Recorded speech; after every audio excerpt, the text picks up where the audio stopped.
Live from the Memphis Music Room here in Memphis, Tennessee. This is Attitude MMA, and tonight we have a stacked card for you tonight. The 145-pound title is on the line. Before we break down the card, I want to bring in my co-host. This is Omari, the body snatcher Boyd. Yes, that Omari Boyd from Glory Kickboxing. Omari, what can we expect tonight? Man, a lot of head kicking and gut punching. You know how I like it, Eric. Just I do know how you like it. Grinding. Stand up, knock them out, put them down. In our main event, we got Brandon Gaitor versus Holt, Solo Hatley Jr. Brandon Gaitor, the champion here in Attitude MMA, going against the grizzled veteran, the LFA veteran, Solo Hatley Jr. Now, with Brandon Gaitor, he's good everywhere, but once he gets down on the mat with you, it could spin lights out. What do we got from Solo? Solo, hard hitter, LFA veteran. Just see if he can get past the smarts of Brandon Gaitor. Last fight, head kick knockout. He showed out, Eric. Let's see if he can do it again today. So Brandon, not only good on the ground, but he is great on the feet as well. And we have a debut, long time in the making in our co-main event. It is Keith Dowell. He was the #1 ranked amateur in the entire Southeast. Could not get a pro fight, but coming up to fight him is Rob Burgess, coming all the way. He is the only one anywhere in this area who would take on Keith Dowell. Now with Keith, he's got gas tank for days. He's got good striking, but he excels at his wrestling. You've seen him fight. Yeah. I mean, when you look at Keith, you wouldn't think much. Like, look at this guy. But when he gets in that cage, he transforms. Keith is a beast. Keith is a beast. He is the real deal. We'll see what Rob has for him. But now, let's get this fight started. Let's go to Jamie Grant with our introductions.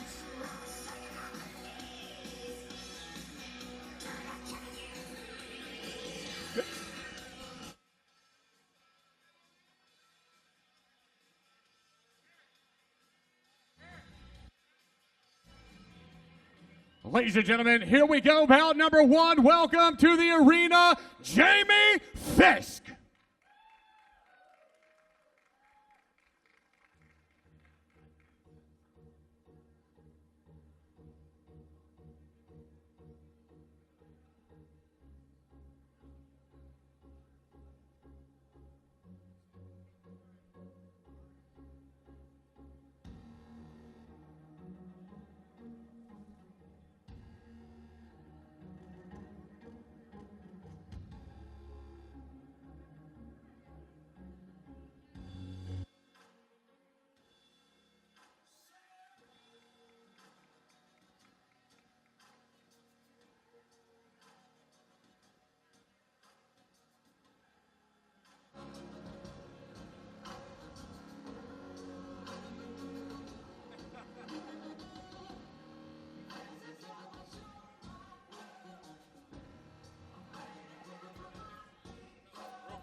About the podcast, really quick, was the mic.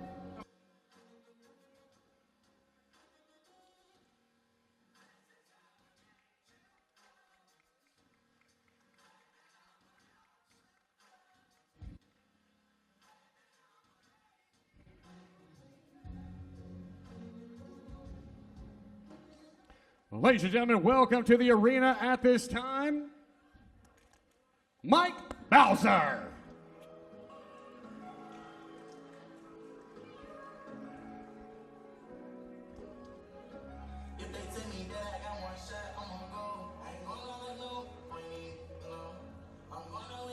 Getting ready for fight number 1, Jamie Fisk versus Mike Bowser. It's really good to be back here, sitting cage side. I haven't done commentary here with you yet, Omari. First time for everything. Hey, I'm in the presence of greatness. I kind of buried the lead in the intro about just like how bad of a man you really are. Is there a time we can expect to see you fight again? Man, hopefully I get in. I'm looking maybe February. I may have something to come up. Y'all just stay tuned, follow me, and we'll see what happens. That's good. Now, I don't know if anybody's ever seen Jamie Fisk. He's kind of, a little bit of a veteran in the amateur scene around here. Taking on, don't know much about Mike Bowser here, especially in these first fight of the nights. We get to see a lot of amateurs kind of all over the place. But, hey, listen, the fans at home are going to learn just as we are about these guys. Yeah. I know a little bit about Mike. I mean, he did fight on the last card here at Attitude. It didn't go his way, but he's back, here to redeem himself. He had his first amateur fight. Well, coming from law school MMA, they are going to have him prepared. The great coach Brian Hall always has everybody prepared. So let's go up to Jamie and introduce these fighters. Ladies and gentlemen, our first bout this evening is brought to you by Spectation Sports, your place to watch and bet on local MMA fights, the next generation of combat sports every day. This event is also brought to you by the Memphis Music Room, your spot for local Memphis events and the home of Attitude MMA. Ladies and gentlemen, introducing first, fighting out of the blue corner. 3 bouts, 1 win, standing 6 feet 3 inches tall, 170 pounds, fighting out of Dyer, Tennessee, an independent fighter. Give it up for Jamie the Onyx Fisk. On to the red corner, ladies and gentlemen, a mixed martial artist with 1 amateur bout, standing 6 feet 4 inches tall, weighing 170.8 pounds, fighting out of Memphis, Tennessee, representing Law School MMA. Give it up for Mike Bowser. Third man in charge of the action, Mr. Chad Washburn, Memphis, Tennessee. Let's get it on. Opening fight of the night, Jamie Fisk versus Mike Bowser. Ready to see some hard-hitting action. Oh, yeah. Interesting fact about Mike Bowser. Last card he was robbed at gunpoint. This time he loses a family member. So I literally heard that he was robbed at gunpoint on the way to weigh-ins. Is that correct? Yeah. Just lost a family member. You can't let the outside distract him, though. He looks pretty focused in there right now. Yeah. Now he's really going to have to get inside of that reach on Fisk, and it looks like he does it right away. Double underhooks right against the cage. Kind of pulled him off there. Yeah. Body lock takedown straight down in the mask, and Fisk reverses it straight into mount, but it looks like Bowser comes out the back door. Yeah. See, here on these amateur fights, what really good thing and that Brian Hall here is going to teach these guys, settle down a little bit, maintain your position before any submission, position before any strikes thrown. That's what he's saying right now. And it looks like we have a timeout already, loose tape. And the referee ready to restart the action. Here we go. Mike seems really relaxed. He does. Both real relaxed. I've never really seen Jamie throw up much danger from the bottom. It looks like he's really just trying to control his posture here. High guard a little bit, but really this just looks like he doesn't want to get hit here. Yeah, he's just holding on. Oh, he does throw up that armbar right here. It looks like that elbow's cleared right away by Bowser. And here's a position where he could really start raining down punches, which he does. Like he's got that inside thigh ride going on. And this really takes Fisk's ability to stand up out of the question right now. Even when he was standing up, his chin was too high for my liking, but Fisk just looks like he likes to be hit. No one likes to be hit, but in this sport, it's just something to be expected. This is a really hard position to get the back from, but it looks like he did. He actually pulled him back up onto the back. He's going in for that. It looks like it's under the chin already, and it is over. It's a first round rear naked choke victory for Mike Bowser. Hey, listen, he came in, looked composed on the feet, didn't really throw any strikes, closed the distance right away, took the fight straight to the mat, dominated. Something about these fighters, Eric, must be something in the water, but even the debut amateur fighters look very composed. He did look very composed. He never spazzed out, which we would see a lot of debut fighters do. He maintained his top control. He maintained his position, and then just went ahead, took the rear naked choke.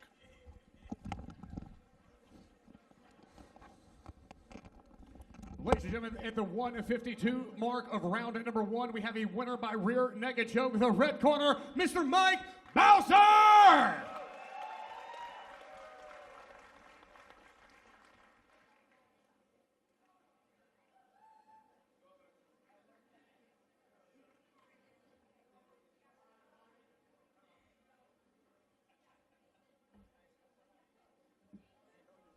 All right, there we go. All right, Mike, you had one fight earlier, didn't go your way, but I heard you had a lot of adversity getting to the cage in that fight. Heard you had a lot of adversity getting to the cage in this fight, but you looked really composed, stayed composed, got inside that reach early, took him to the ground, had your way from there. Was that the game plan? Yes, it was. My redemption, baby. I told y'all this was going to be my fight. Redemption.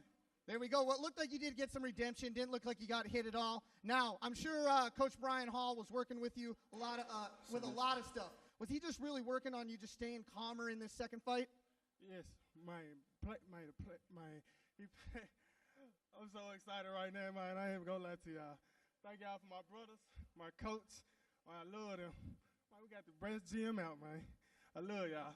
All right, give it up for 1-1 Mike Bowser.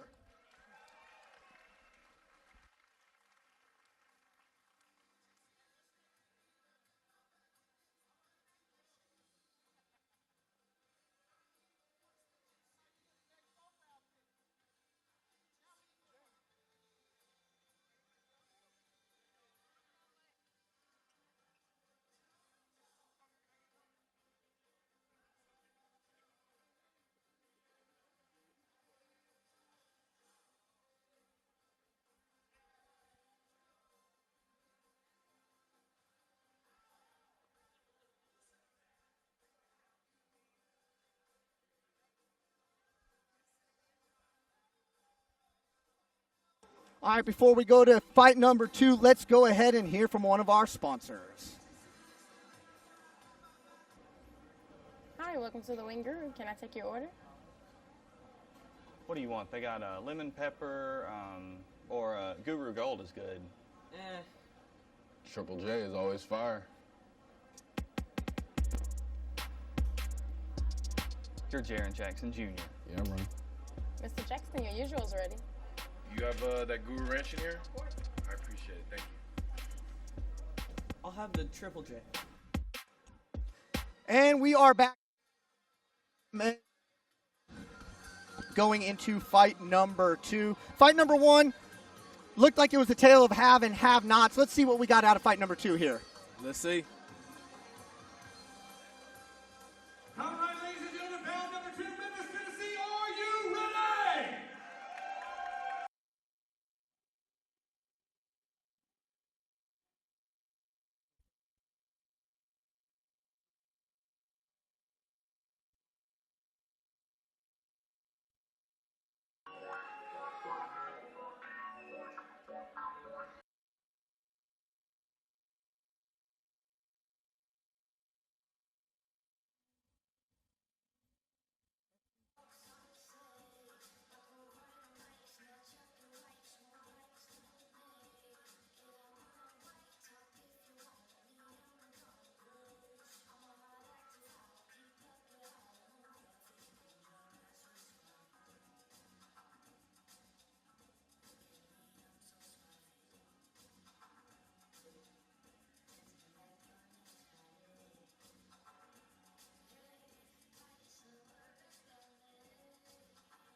Memphis, Tennessee, welcome to the arena at this time, Quest Stamps.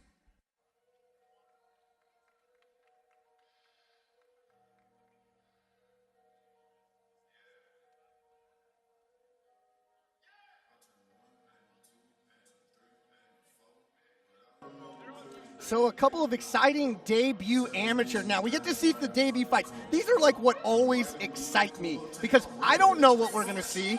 I'm sure you don't know what we're going to see. So why don't we tell everybody watching what we could potentially see? It's a coin flip, Eric. Last time, though, they were really composed. The debut fighter surprised us. I mean, it wasn't any jittery, super wild punches, long shots from 10 miles away. It was actually pretty impressive. Well, what I can tell you is both of these guys come from reputable gyms, okay? So Jordan Dent comes fighting out of SBC in Birmingham. That same SB gym that produced the likes of Eric Anders that is now in the UFC. Right. That is a great gym, you know. And then we got on the other side, Shackleford MMA gym. Right. That's what it is.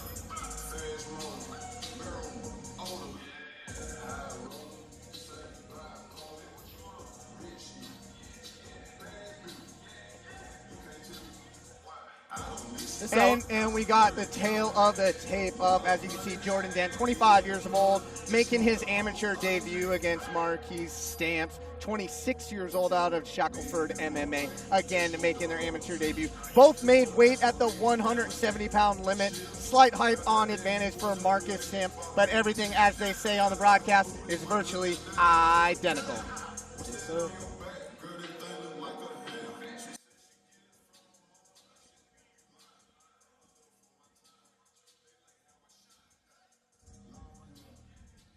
Ladies and gentlemen, our second bout this evening is an amateur contest. Got over three-minute rounds in the 170-pound division. Introducing first, fighting out of the blue corner, a mixed martial artist making his Attitude MMA debut. Standing 5 feet 10 inches tall, weighing 170 pounds. Fighting out of Birmingham, Alabama, representing Spartan Fitness. Give it up for Jet Black Jordan Dent.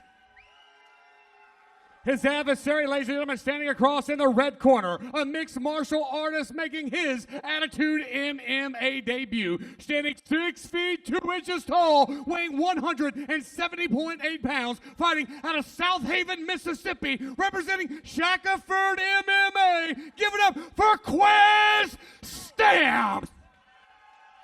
Third man in charge of the action, Chad Washburn, Memphis, Tennessee. Let's get on! Fight number 2, Marques Stamps taking on Jordan Dent. Let's see what we got going on here.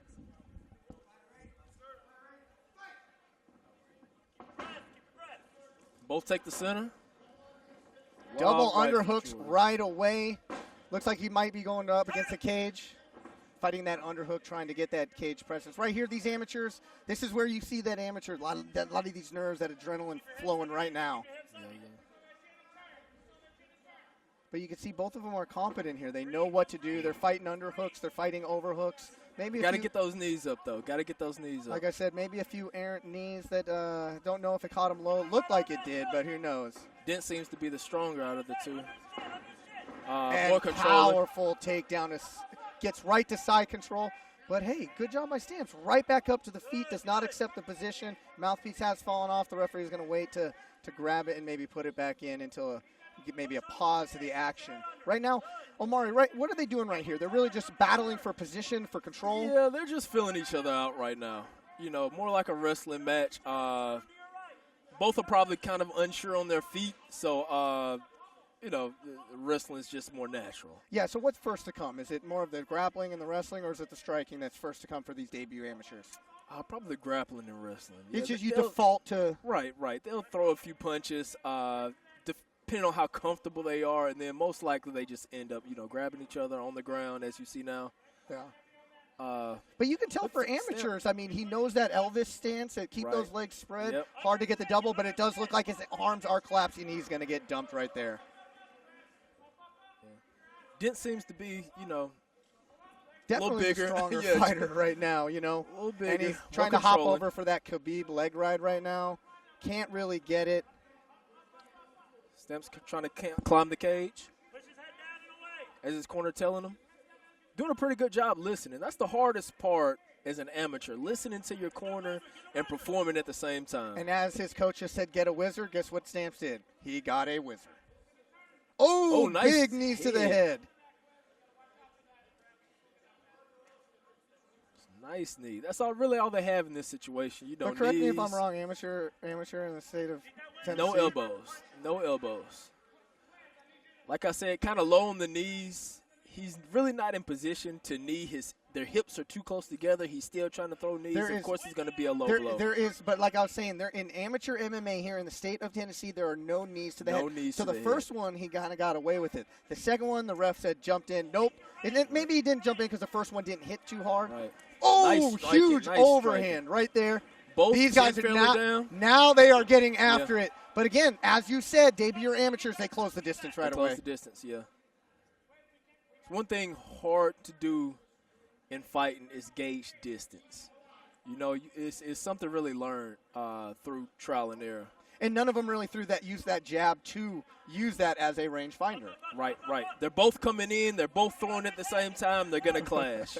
And they both throwing heavy overhands as Dent gets him ground to the again for probably, about the third time this round? straight into half guard. But as Stamps looks like he's looking to get right back up again. Short time left in the round. Big shots from the top. Big shots from the top. Watch out for the leg lock. It's going to be a hard position. He does have a calf slicer there if he knew it. And the end of the round. Pretty exciting first round. That wasn't. So, listen, for two amateur debuts, it looked like they were having a good time in there. They didn't look like they were too gun shy. Let's take a look at some of these replays here. This is right away. It's like, I'm going to take the center. No, you're going to take the center. Yep. They both go in. Nice leg kick. Stamps' chin is a little high for me, for my liking. Dent seems like the more composed of the two. He's more relaxed, so you can look to him for him to go longer as the rounds go on. Well, and as you said, more composed. He did take a couple of those glancing overhands, but because he was more composed, he was the one who closed the distance. Right. Got the underhooks, got him against the cage, eventually got him down to the ground. You can see more when you're composed. When you're relaxed, you just see more. When you have that limbic system going and, you really don't know what's going on, you're just throwing. Getting set for round number 2. I scored it 10-9 for Dent. Omari? Same here. But, of course, we are not the judges, so it doesn't matter. Like to see him stand a little more. Oh, that one hurt him hard. They hit him. Boom, 1-2. His coaches said stick with the 1-2. Yeah. See, this is where he needs to create space, but he goes straight in. Straight in. This goes straight in and might not, and he dumps him. But Shackelford MMA, they are known. They do have a good ground game at that gym. J.D. Shackelford, local area black belt. He knows what he's – huge shots from the top. This fight is close to – oh, actually, he turtles up. Dent turtles up. That's nicely taking his back. But got one hook in. It's a little high. Let's see if he can get that other hook in. Yep. It's going to be very hard right here. Dent's going to want to get him probably a tripod, I would say, to try to shake him off. Dent is trying to get up, and since he was high, he kind of rushed it. He lost that position. Now Dent's on top. Let's see if Stamp can fight his way back up top. It's going to be a little bit harder right here in half guard. This is a very good position for the top fighter to kind of hold you down, especially with that far side underhook like he has. Hopefully he didn't blow his gasket because he was out there throwing. He was. He's looking like and his mouth is wide open. I was just about to say that. Yeah, what Dent needs to do, free that right hand and start throwing down. He actually can take his right leg and pin his arm down. That way he can just rain down shots at will. As of right now, but being flat on your back, right now, Stamps is going to have to get onto a hip because being flat on your back, you're really not in a position to be able to get up. And that's just experience right now. He's going to have to try to shrimp out, but he's just not. As it's Coach J.D. Shackelford, you can see in the frame, is giving him play-by-play instructions on how to get up. It just doesn't look like he's moving much right now. Yeah. But this is fatigue now. Adrenaline dump has come, and now it's bad. He almost finished him, and he got excited. Dent jumps the back. He's got both hooks in, it looks like. One hook in for sure. He's fighting for that other hook. Is that arm like underneath? When fighters take the back and like a tap. Here we go. We got Jordan Dent.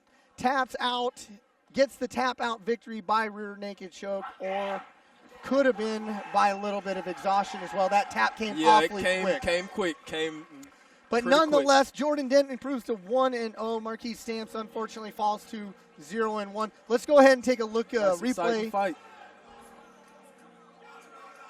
This is where you can see. I was a little surprised. I thought he was a little high right here. Yeah, I just don't think Stamps. One hook in. I don't think Stamps had the energy to really start bucking him. As soon as he locked it in, he tapped. I mean, he didn't even have it tight. And that's where you see he had one hook in. He didn't even have the other arm clasped in your traditional rear naked choke.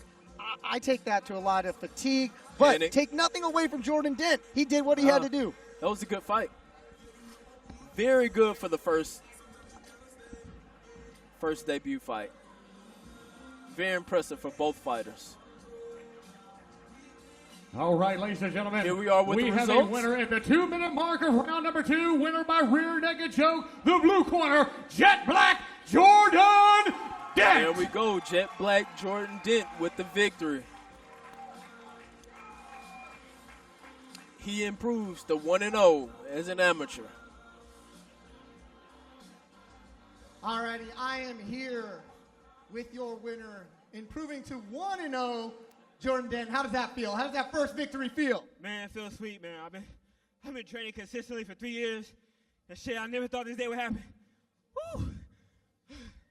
Well, I'll give you a little break to catch your breath. Now, we had two amateur fighters coming out of two reputable gyms.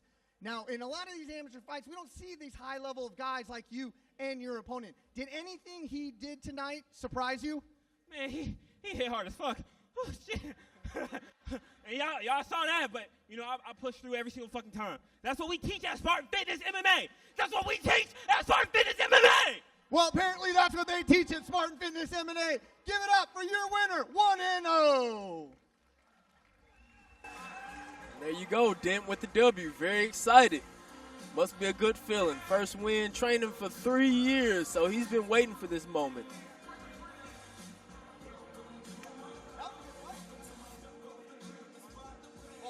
He took two hard shots.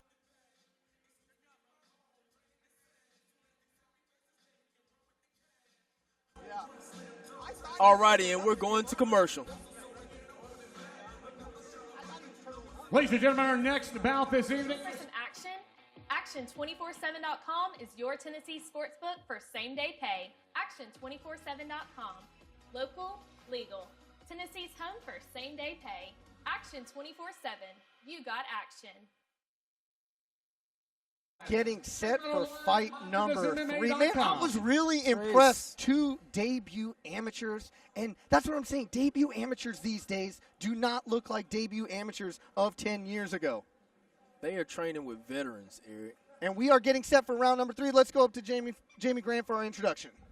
Ladies and gentlemen, our third bout this evening is an amateur contest scheduled for 3 3-minute rounds in the 185-pound division. Welcome to the arena, McIntyre Guerrero.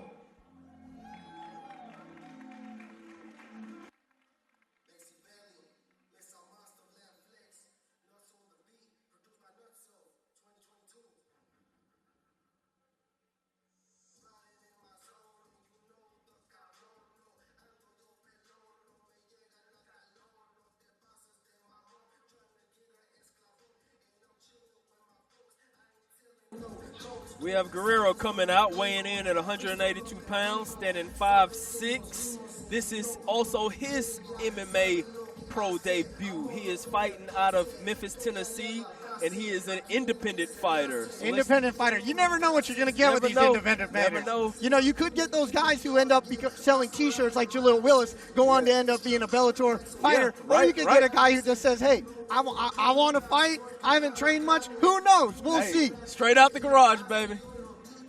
Memphis, Tennessee, welcome to the arena, Liam McIntyre. The Wolverine, 5'9". And as we said, one independent fighter this is gonna be another exciting. independent Man, fighter. I can't wait. These are two guys I can listen, I'm going to call it right now. They're going to come out. They're going to start just swinging hard, and I'm here for it. Listen, if we like Rock'em Sock'em Robots, I bet you this is what we're going to get. 2 independent fighters. The Wolverine, all he's doing is scratching. Overhand, we're going to see at least 10 overhands within the first 10 seconds of the fight. I guarantee. And the tail of the tape, Guerrero, 28 years of age, standing 5 feet 6 inches tall, catch weight, coming in at 182 pounds. He is fighting Liam McIntyre, 27 years of age, 5 feet 9 inches tall, slight height advantage with a little bit less weight, coming in at 177 pounds. Again, both independent fighters, both coming in with a record of 0-0. Let's go up to our ring announcer, Jamie Grant, for the introductions.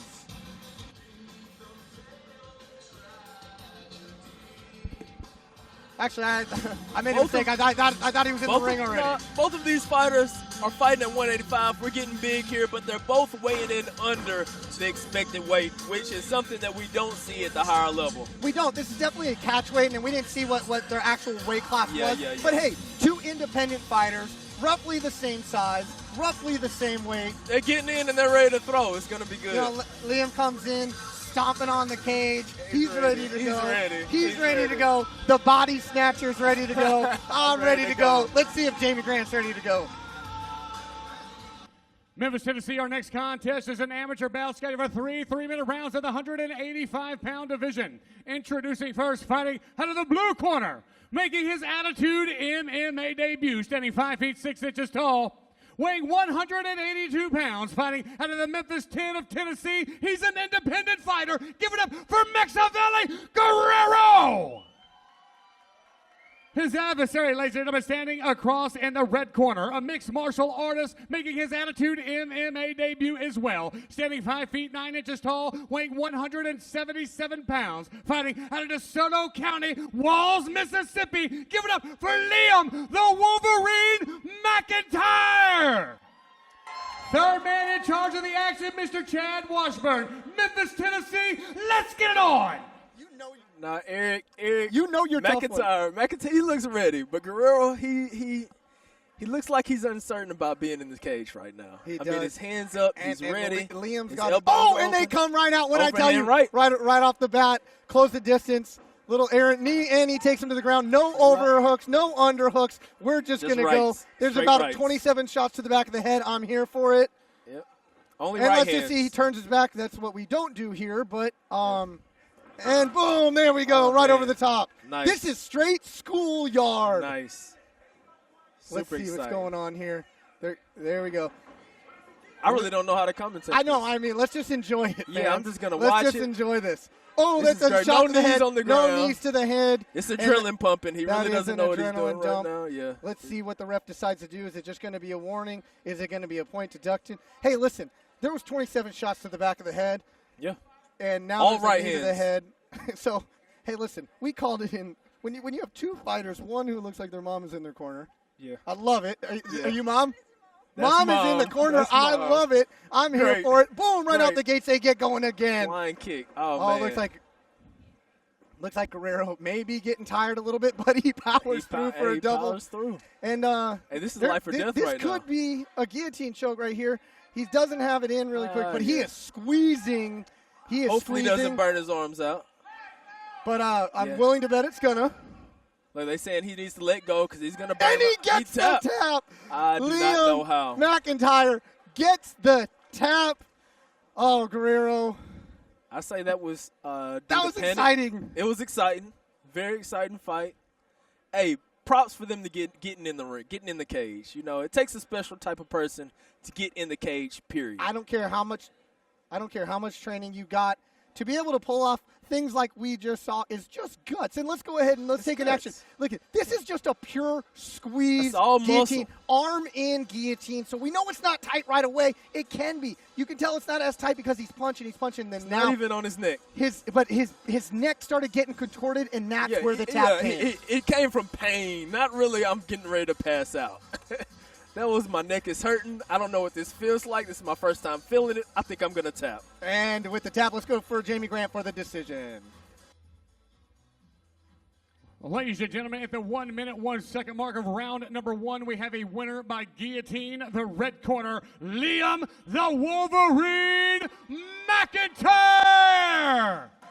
There will go the results. The Wolverine comes out victorious. 1-0 as an amateur. Independent. Nice.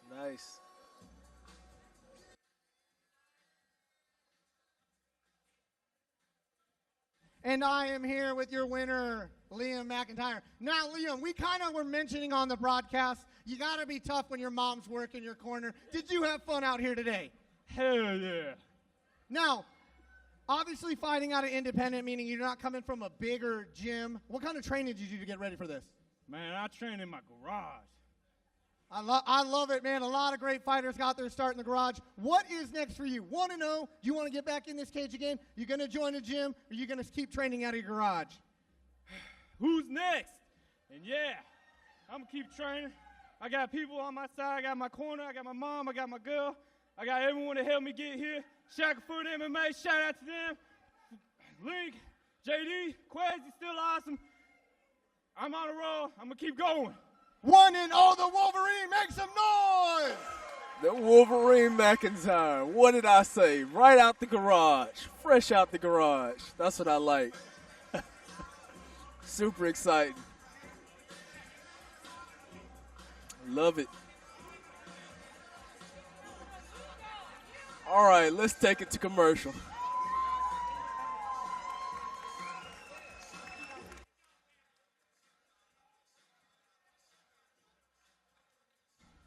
Hi, welcome to the Winger. Can I take your order? What do you want? They got lemon pepper or Guru Gold is good. Triple J is always fire. You're Jaron Jackson Jr. Yeah, I'm right. Mr. Jackson, your usual's ready. You have that Guru Ranch in here? I appreciate it. Thank you. I'll have the Triple J. We are back, Attitude MMA, live here from the Memphis Music Room. I love watching. It's kind of a mismatch when you get one independent fighter fighting a guy from a reputable gym. Thank you to Scotty for having two independent fighters fight themselves. Thank you, Attitude. That was great. That just made my night. And let's go up to Jamie Grant for the first fighter introduction. Memphis, Tennessee, are we having fun yet? Make some noise! That's what I'm talking about. Bout number 4, here we go. Welcome to the arena, Dustin Turner.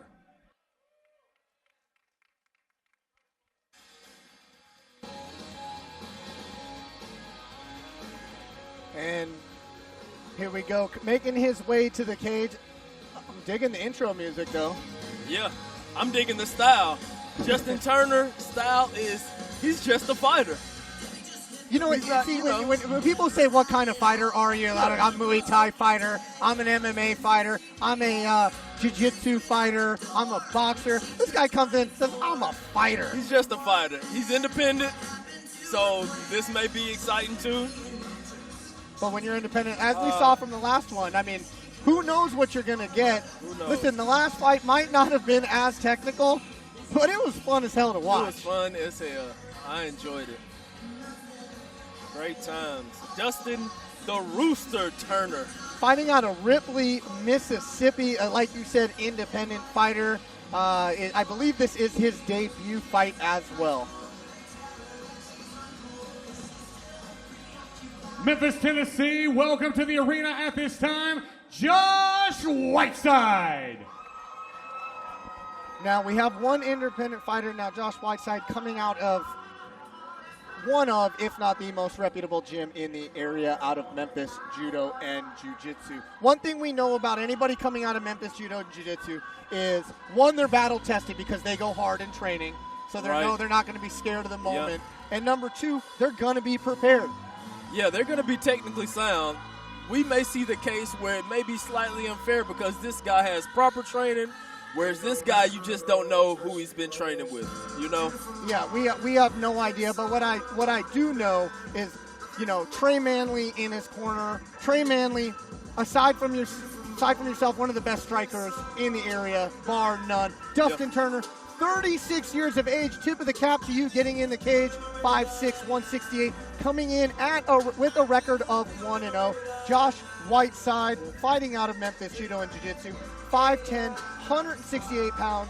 This is his debut fight. But like we said, anybody coming out of a reputable gym like that, their debut fight, they're already got worlds of experience from fighting the likes of Trey Manley in practice, fighting the likes of Keith Dowell, Jaleel the Realist Willis, and the names just go on and on and on. He's going to be prepared, whereas you really don't know whose Turner's been training with. You know, maybe himself in the garage, maybe a slew of fighters. Who knows? Memphis, Tennessee, our next bout is an amateur contest scheduled for 3 3-minute rounds in the 170-pound division. Introducing first, fighting out of the blue corner, he's just a fighter. With one victory, winner by submission, standing 5 feet 6 inches tall, 170 pounds, fighting out of Ripley, Mississippi. Give it up for Dustin Rooster Turner! Ladies and gentlemen, his adversary standing across in the red corner. A mixed martial artist making his Attitude MMA debut. Standing 5 feet 10 inches tall, weighing 168 pounds. Fighting out of the Memphis 10 of Tennessee, representing Memphis Judo and Jiu-Jitsu. Give it up for Josh Whiteside. Third man in charge of the action, Chad Washburn. Memphis, Tennessee, let's get it on. Here we go. Bout number 4. Bout number 4, Dustin Turner. He's just a fighter versus debut Josh Whiteside out of Memphis, judo and jiu-jitsu. And it does look Dustin Turner, like he definitely is a fan of the weights, though. Yeah. Hands kind of low at the beginning for Turner. And you can see Whiteside, he's light on his feet. Yeah. He's throwing, you gotta put something in front of that leg kick, though. Yeah, both are a little jittery. Yeah. Both a little jittery. Looks like Turner's got some power, so you might want to throw a jab before that leg kick. And both are punching from the chin. They need to get their hands, a little higher. Turner, his hands haven't made above his chest the whole fight. Yeah, Turner definitely looks like he's a little bit jittery, but hey, he's got power. I can see he's got power. Oh yeah. And Whiteside looked like he already felt his power early. Yeah, you don't want to be touched by him. You want to stick and move, really. Stick and move, stick and move. Use your technique. Use what you learned from your gym sparring against these high-level fighters. Yeah, Whiteside definitely wants to drop that chin just a tad. You gotta outsmart him. You have to outsmart him. Right now, Whiteside's walking him down, just slowly stalking him, and staying real relaxed. And it looks like Whiteside is comfortable being the counterpuncher here. Yeah. He needs to counter after he misses this low leg kick that he keeps throwing, that Turner keeps that right kick right there. He needs to counter with the leg kick of his own because he's sideways every time he lands, so he can't block it. Now, Whiteside, he's coming in behind that. I love seeing it. He's coming in behind the jab every single time. And that means he's put so many reps into that for that just to be muscle memory. And there you go. You get a counter right off the leg kick. Yeah.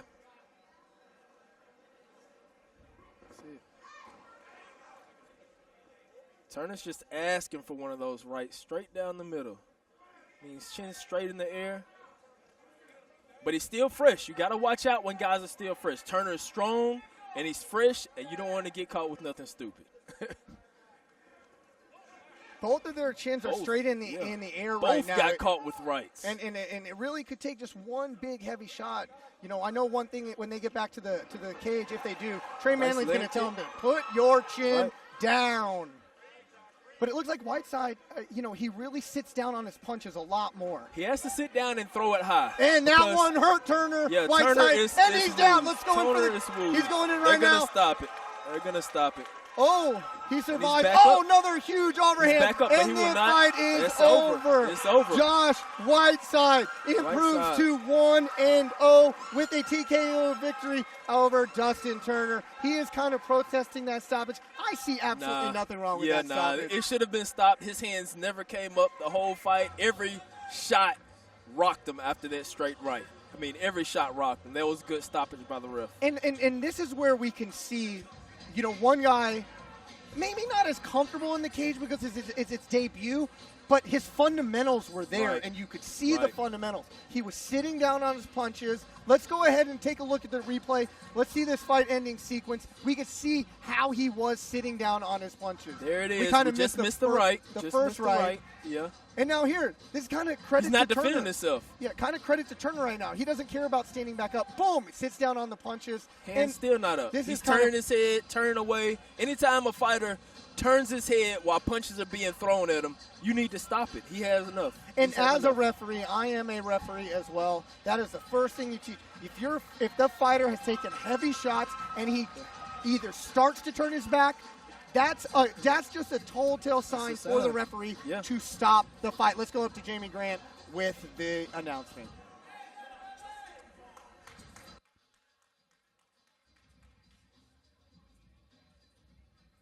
Ladies and gentlemen, at the 2 minute 22 second mark of round at number 1, we have a winner by TKO. The red corner, Josh Whiteside. There we have it. Josh Whiteside wins over the Rooster.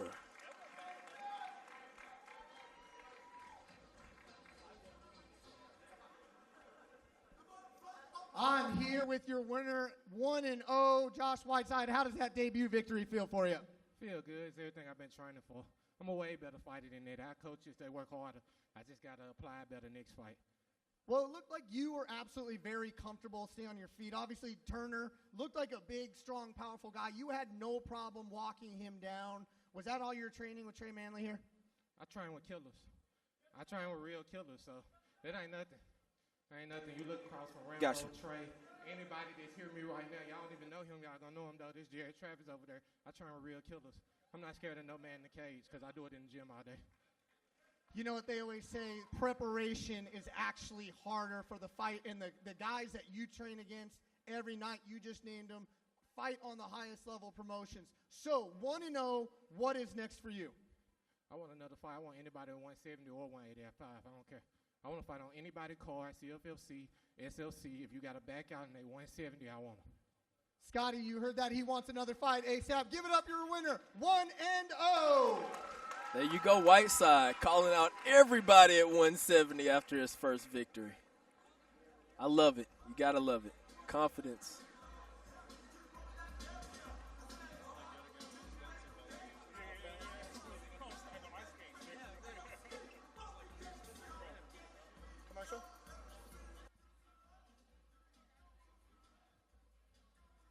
All right, Memphis, Tennessee, we're officially on intermission. 15 minutes coming at you. All righty, we are going on a 15-minute intermission right now. The restrooms are back over here. We've got the bar open. They are serving food, but I would like to welcome the United States Marine Corps to the cage at this time. Ladies and gentlemen, give it up for the United States Marine Corps. It's just so nervous. It's like you're just so nervous.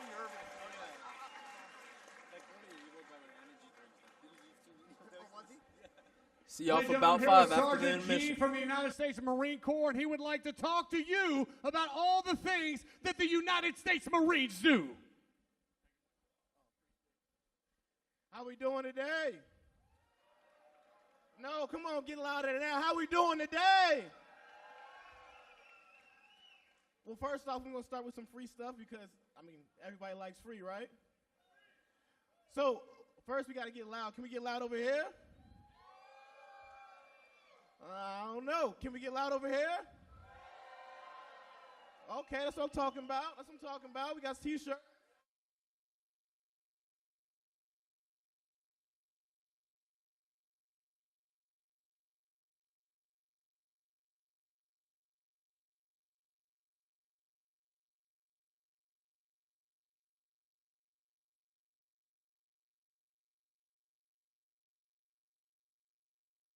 Ladies and gentlemen, our main event is a pro contest scheduled for 3 5-minute rounds in the 165-pound division. Introducing first, fighting out of the blue corner.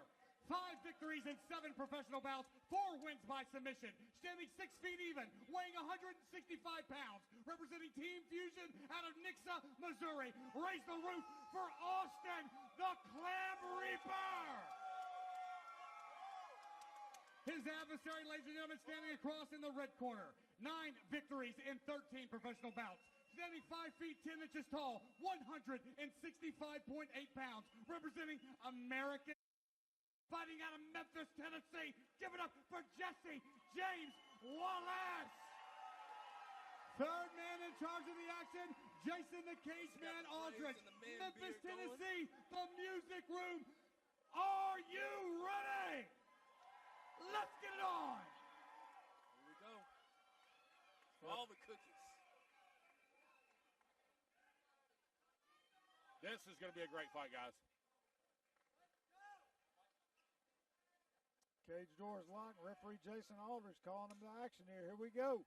And Jesse told me this week he's been working on a lot of striking. Like, that's what he wants to do. He wants to keep it standing. And his straight right, he said, has been really working the magic for him in training. Yeah. Oh, nice head kick. Almost through the guard. Yeah. Clem's coming in with the clinch here, closing that distance.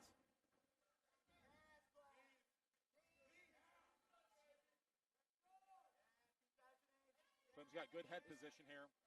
This looked like a nice, healthy weight for both fighters. Jesse now working to separate the grip here. Spinning elbow.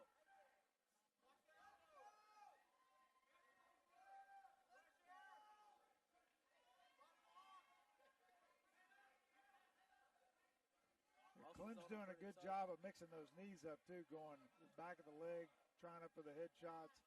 He's up high on that body lock now. Whoa, nice throw. Whizzer throw. That was beautiful. Beautiful headlock throw by Jesse. Going to have to be careful he doesn't expose his back without that underhook. And he understands that. He gets that. Yeah, you can see him. He's trying to scramble to keep over on top position, get a lot of weight on him. He knows he's going to have to create a scramble here and win. I mean, knee bar? maybe. Gotta expect a high fight IQ from both of these fighters. Oh, he's looking for it right here. He's looking for the leg it. lock. Yeah, heel hook. Wow. See if he can tuck it away. Let's see if he can tuck it away here. That would be amazing. Yeah, he's working for it. He needs to use this though to win the sweep. That's what I'm going to say. He can't give up this position here to Clem, see, which yes. If he was going to use that, he needed to use it to sweep and get back up on top. Clem did a great job there controlling the action. Now, Jesse James is a very good guard. Super tricky off his back. Yes, very tricky off his back. Oh, wow. Did you nice see job with the that was excellent. And then, almost kicked the other leg out to make the sweep. He was close to finishing that He's omoplata. still controlling the shoulder here. Yes. Yeah. If he can just get his hips back, he can finish this omoplata. Yeah, the cage is kind of limiting here, but Clem's kind of turned him where he could start to use it again. Yes. Goodness gracious. Yeah, he's got great control at shoulder. Yes. Using his hands. Maybe he can, if he can go for the backpack position, a harness maybe, I think he could probably secure this. Oh, there he goes. There he goes. Yeah, and look, he's going to use almost a crucifix in here. Wow. Watch a triangle there. Great job. This is high level. Yeah. Actually, I finished my omoplata, my third professional bout. You don't see those very often. That's a very rare. You don't see it very often. Yeah, Killer B, we saw it in the UFC, Yes. but not very often. Not very often. But he was close to a finish on that. And what I like there that Jesse did, he used that now to get that top position. Now he's on the back in great position. And as soon as I say it, though, he loses it. Yep. I mean, from what I see, he's pretty good off his back. So, guys, let me tell you, you see the level here of technicality. Yeah, the grappling here is really unbelievable. Yes. Those elbows from the bottom, too, he just landed one right to his forehead. This is world-class level, guys. Austin put some good pressure. Not doing much damage, though. Yeah, goes back to the plot. I love it. Yeah. Yeah, Austin's Clem, like, man, yeah, he's wanting no part of that. Yeah, he's backing out and getting out of there now. Slick on the Nice tape. Guys, Clem is breathing pretty hard here. Yeah, Jesse James out keeping the pressure on him. Looking for that single against the fence. He's like, let's go back down here. My territory. Oh, guillotine. Looking for the guillotine here. He's in deep on the legs, though. Oh, he's switching, he's switching now. over for Anaconda. Oh, wow. Yeah, he's looking for the Anaconda here. That was slick. Yeah, he doesn't have enough an angle on it there. Gonna go for that wizard throw again. Yeah, he probably hits that quite a bit in training. Nice. Yeah, he's trying to do a little sit out there and make it out. The cage kind of unfortunately got in his way there. But nice shots from the top. I tell you what, I like some of the slick little tricks that Jesse James is pulling here. It's very, very unique. Yeah, he's creating a lot of scrambles, those situations, winning some of them, but now, unfortunately, he's giving up position again. Coming out the back door. Oh, looking for a leg lock. Oh, he's tucking. It's what he was going for there. Clem kind of sat on it. I love how offensive Jesse is from his back. Yeah, I mean, he's constantly working a high guard. He's constantly working always. He's switching back and forth, armbar, triangle, omoplata. Yeah, nice hammer fist on the bottom there, too. He's Start active. up again for another triangle. He's shaking from the bottom. Yeah, Clem doing a good job of trying to posture. Clem's getting the other hand in. Jesse's looking for the Kimura on the other side. Yeah, he might run out of time here for any kind of finish. That dude is a tick. Ladies and gentlemen, round number one is in the books. Memphis, Tennessee, make some noise. Man, I tell you what, that was awesome.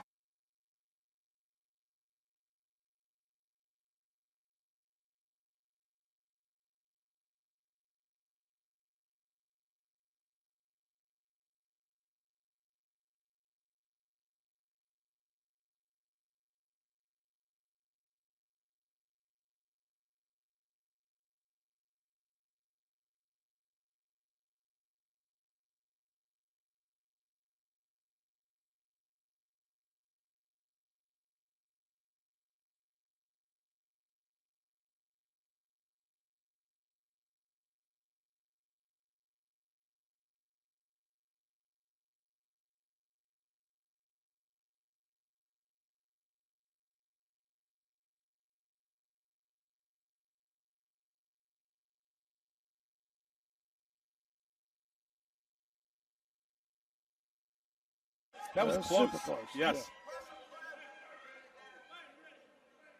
Yeah. Here we go for round two. I want to see Jesse's hands. I mean, he looked, his boxing looked real good in the beginning. Yeah, he's been telling me that straight rights has been his money. Let's see if he throws it. He's pulling good. Good head movement.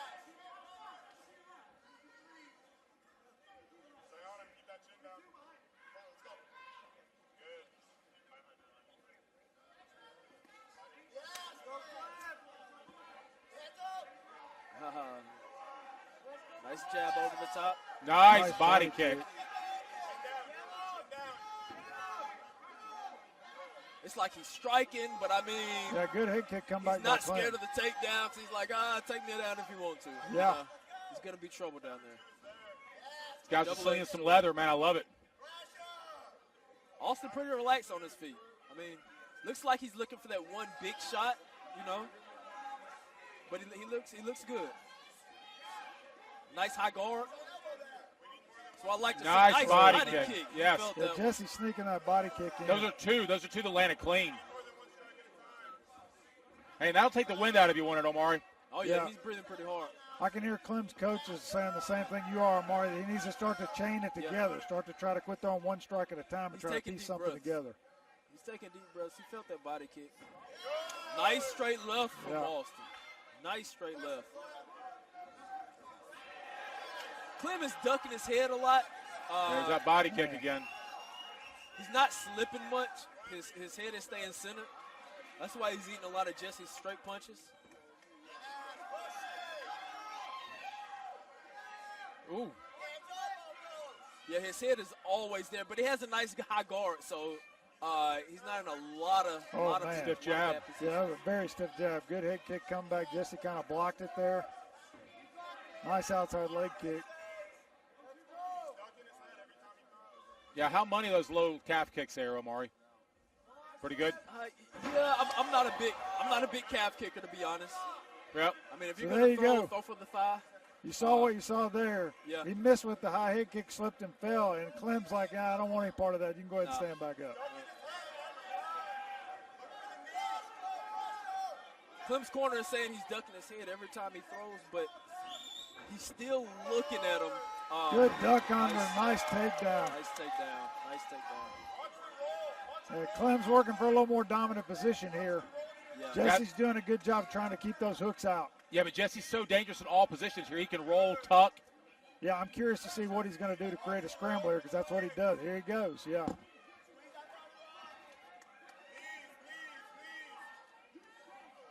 I like that on the feet, but I mean, I'm kind of interested to see what's going to happen on the ground.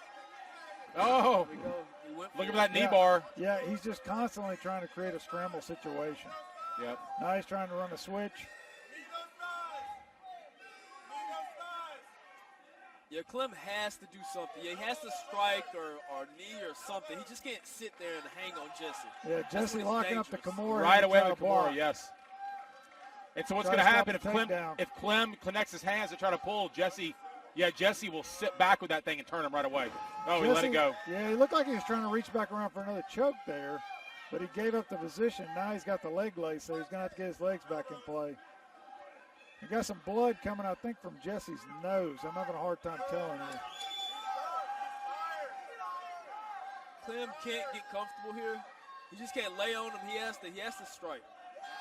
I mean, if he lays there, Jesse's too dangerous of a grappler just to lay on top of. But, guys, it looks like Clem is starting to pour it on here. James is starting to look like he may be slowing down in his scrambles. He is a little bit. Oh, Jesse back up. As soon as I say that, here he comes back. Slick.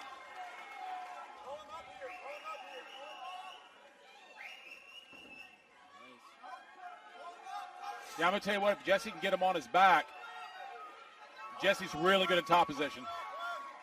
He's got a great guard, but he's got a great top position, too. Both guys, nice. Man, nice knee. Good follow with the knee and a combination on the left hook. Jesse's Wall starting to feel it now. Yeah, and Clem his mouth is wide open, guys. Yeah. Oh, yeah. Nice he had a jab and another head kick. Now, Right, Jesse's shooting in on the single. Clem trying to scramble up, doing a good job of it as well. Yeah, Clem was able to get that cradle out of it. Now he's hanging with that cradle.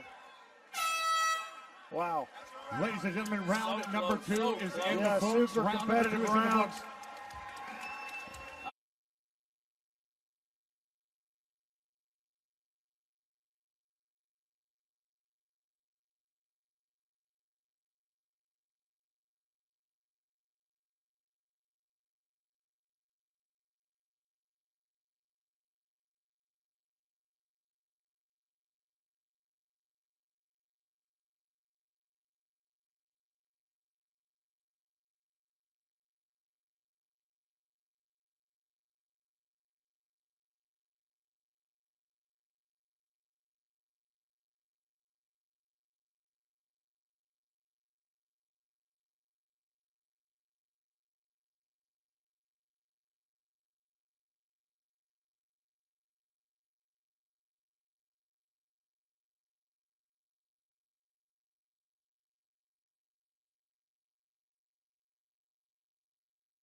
Does Clem want to stand in the pocket and strike with Jesse this third round?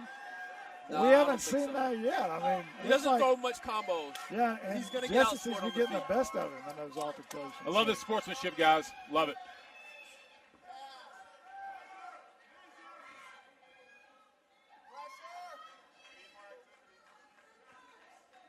Nice inside. Nice. Jesse Lowe's those short. There's that straight right. Clem's head does not move off the line. It doesn't move off the line. That's why he gets hit so much. A little Jesse's low kick there. constant, Jesse says left it's okay. left to right head. Being real slick. Nice outside leg kick.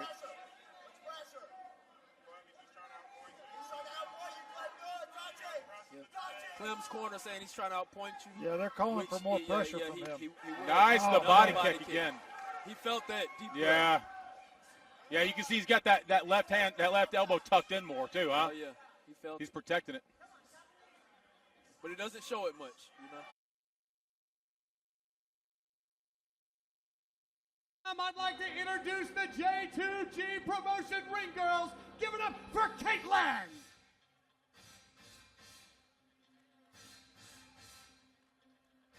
Ladies and gentlemen, give it up for Molly.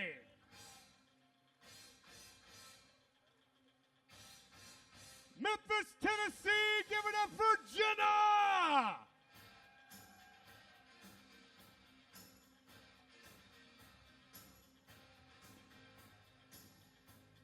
Memphis, Tennessee, give it up for Jimmy, the mouth of the South, Hart, baby. Woo!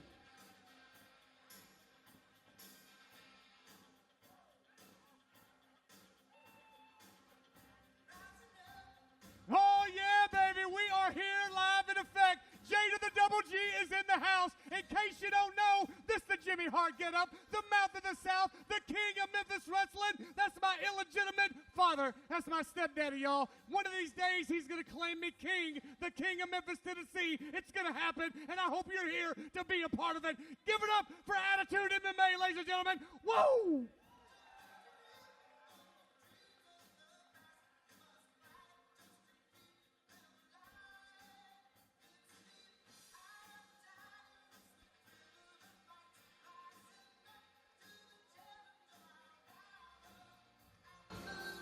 And welcome back from intermission. Attitude MMA live from the Memphis Music Room. Getting set for Cole Bland versus Demarcus Mallory. Let's go to Jamie Grant. Ladies and gentlemen, here we go. Our fifth bout this evening is brought to you by Triad Business Capital. Professional, reliable, fast, and transparent business funding for all of your needs. Give Joseph Bergen and his team a call at 901-292-3835 or check them out online at triadbusinesscapital.com. Memphis, Tennessee, welcome to the arena, Cole Bland.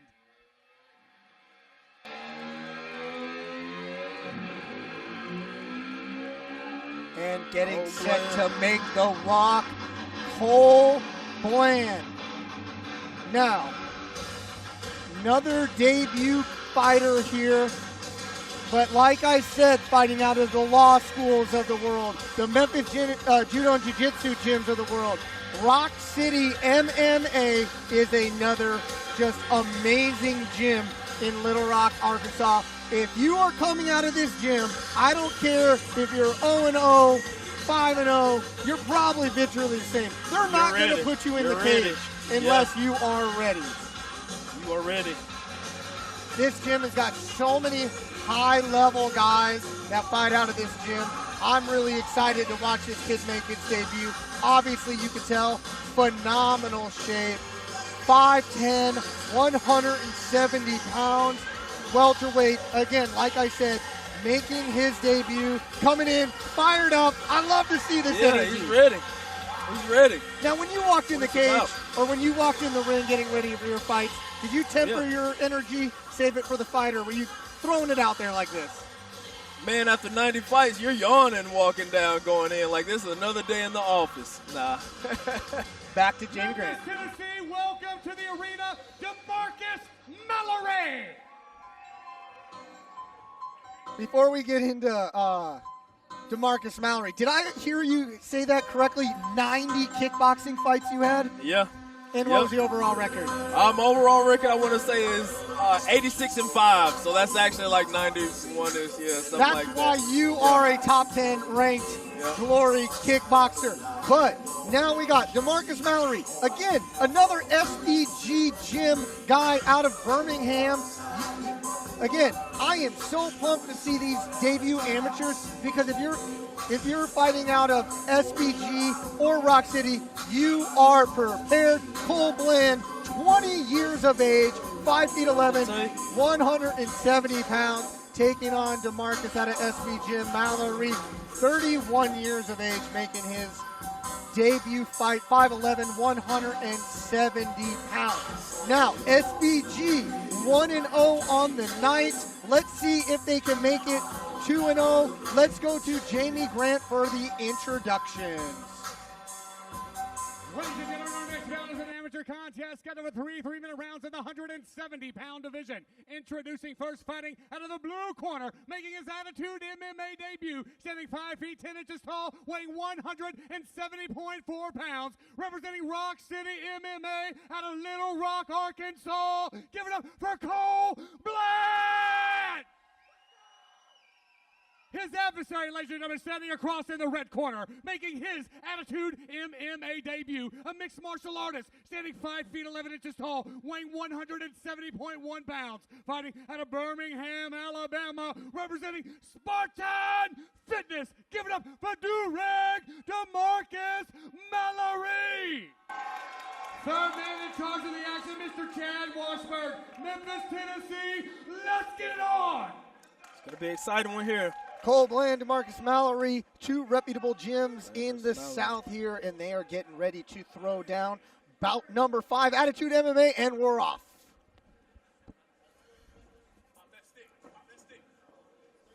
Mallory has kind of a boxing stance, looks like it. Yeah, Cole in he and moves out like twice. a boxing.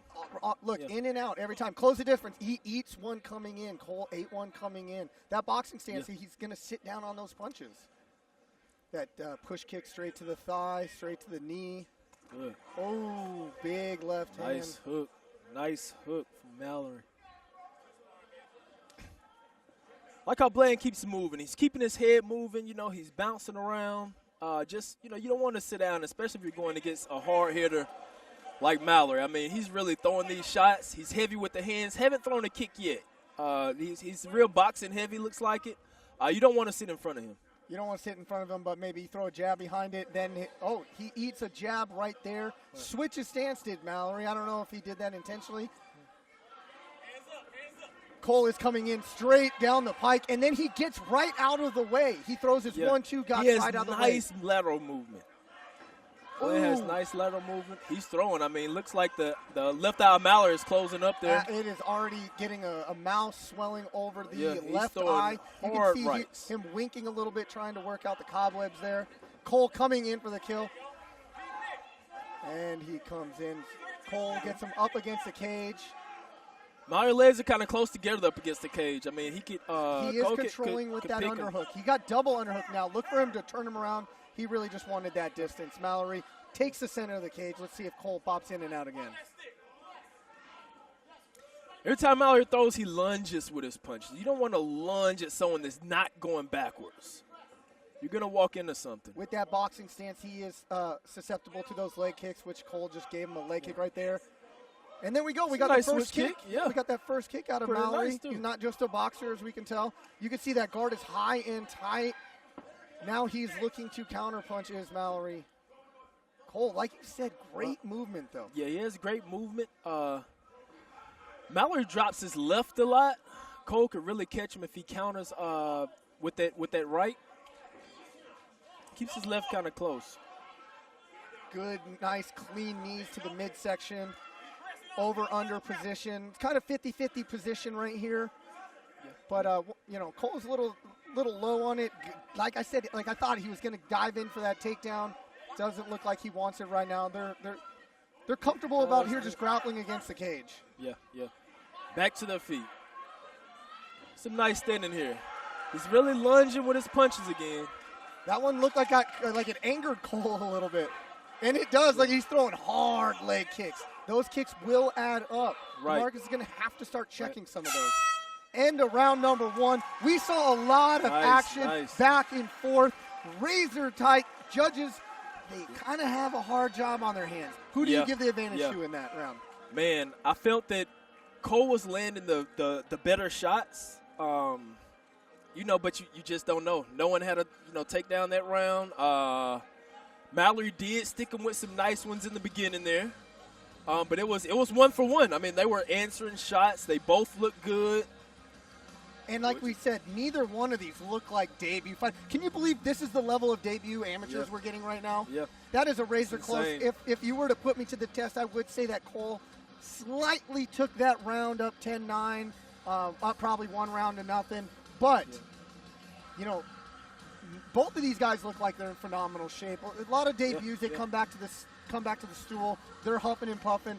The adrenaline dump is happening right about now. Doesn't look like either of these fighters are experiencing that. They're well trained, I would say. I mean, coming from these gyms, yes, you would expect that. Let's see if we get the movement out of both fighters in the second round. That's usually the tell if they're fresh. Getting set for round number 2. The Cole adjustment that Blend. Mallory should have made is not lunging in. Let's see if the corner made that adjustment. He lunged in on a lot of punches. Like we said, both fighters in phenomenal shape. And they start right where they ended. Yeah, he's still lunging in. Cole is simply stepping to the side and countering him every time he comes in. Nice body shots. One of them catch. And Cole takes his back standing. As the bet. And big slam, bat return. Tried to get a hook in, and he's got both hooks standing. Mallory is really going to have to fight off this other hand right now. He's fighting one hand like he has to do. Now he's protecting the neck, eating some punches for his trouble. Both hooks are in. Cole, it looks like he's going to need to flatten him out a little bit. And it is over. I didn't see the hand underneath the neck, but it was Cole Blend at 2 minutes and 13 seconds of round number 2 with the rear naked choke over Demarcus Mallory. High-level fight for these two debut amateurs, but it looked like Cole was a little bit more well-rounded. They made adjustments. They saw some weakness in Mallory. Okay, we're going to take him down. He doesn't want to go to the ground. They didn't feel, I guess, as comfortable standing with him. Felt like they could do, what they need to do on the ground, and they did it. And let's go ahead and take the fight ending sequence at the replay. As we can see here, takes his back, both hooks in. He doesn't even stretch him out here. Didn't flatten him out. It was the choke was obviously in right away. You could see Rock City coach saying, it's over, it's over. And Cole Blend goes to 1-0. Rock City MMA showing out like they always do. Phenomenal gym out of Little Rock, Arkansas. Let's go to Jamie Grant with the fighter decision.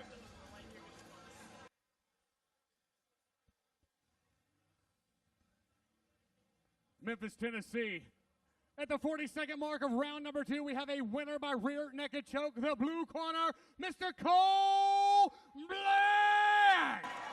There you go with your decision. Cole Blend came out victorious. Demarcus shouldn't be upset. I mean, he put up a good performance. I mean, simple mistakes. He needs to just go back to the gym and make adjustments. Get him next time. Good performance from both fighters. Cole Blend, how did that victory feel? It's amazing, man. I can't explain it. I'm just out here doing my thing. I work my ass off for this. I want to thank my coach, my crew, my family, my girlfriend, everybody who's here for me. Also my barbershop for sponsoring me. Amen. Thank you. Thank God.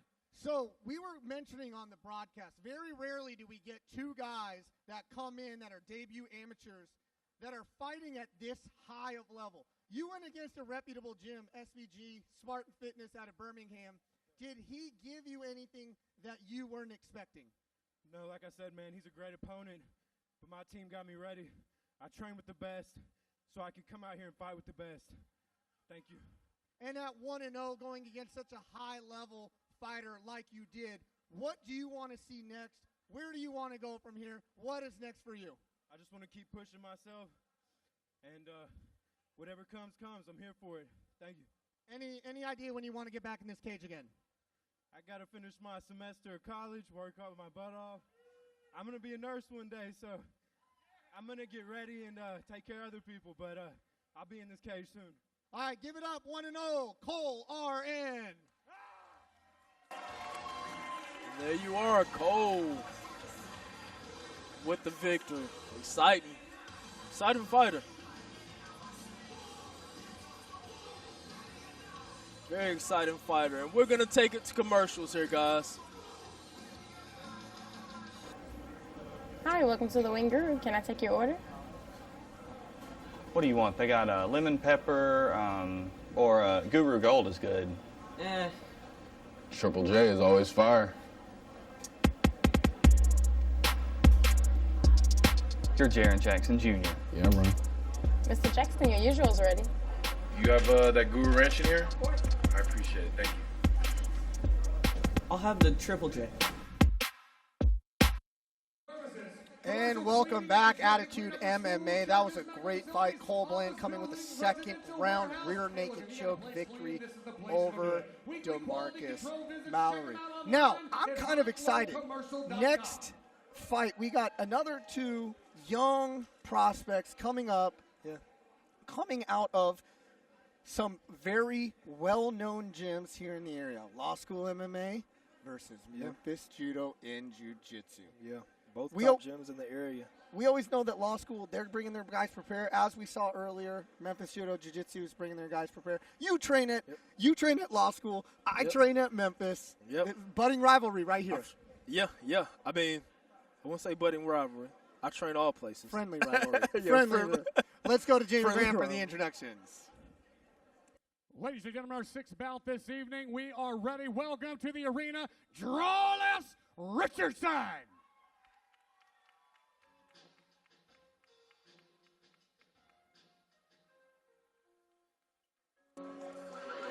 Walking out, we have Richardson. It's about at 145.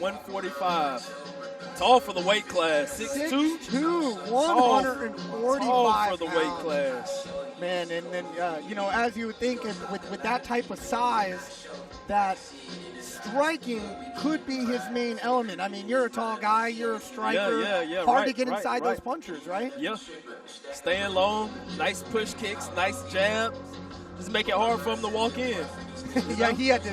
Well, luckily there's not a crossbar on that cage. He didn't have to duck to get in. Yeah, that's But, like I said, coming out of Memphis Judo and Jiu-Jitsu, he's going to be ready. He's excited. Taking on a Law School prospect. Let's go ahead and meet him.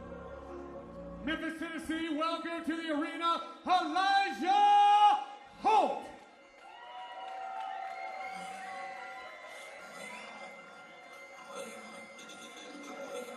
Elijah Holt.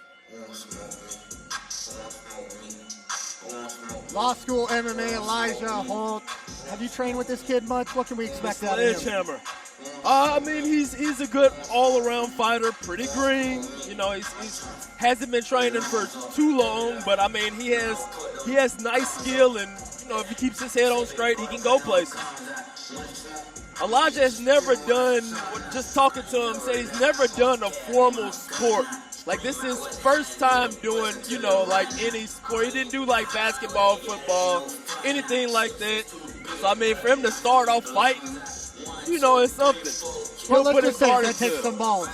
Say what? Let's just say it correctly. That takes some balls. It takes some balls. No organized some sport. balls. He looks like a pure athlete. Yeah, I mean, he looks in shape. Coming in with them Naga shorts, he obviously did a grappling tournament, probably trying to get ready for this. But like I said, school MMA, his coach Brian Hall and the infamous AO walking by us now. Brian Hall is always going to have people prepared, especially at these lighter weight classes. He loves training these lighter weight class fighters. That's what he does. He's a lighter weight fighter coming straight out of, he's a Bellator veteran. Exciting to see. A lot of champs out of that gym. Let's go to Jamie Grant. Ladies and gentlemen, next contest is an amateur bout scheduled for three-minute rounds in the 145-pound division.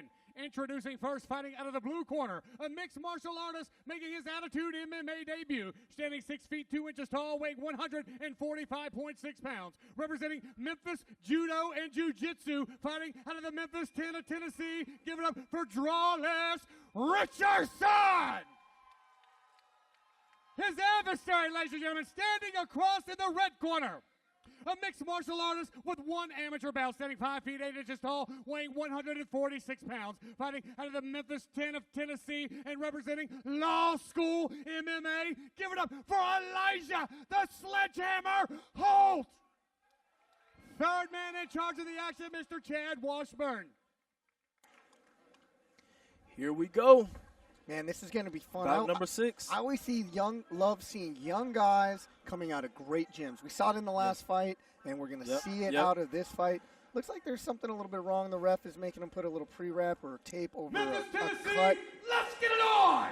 That he had. So just a little maintenance right here. Looks like we're all taking care of. You can expect good technique out of both fighters, I think.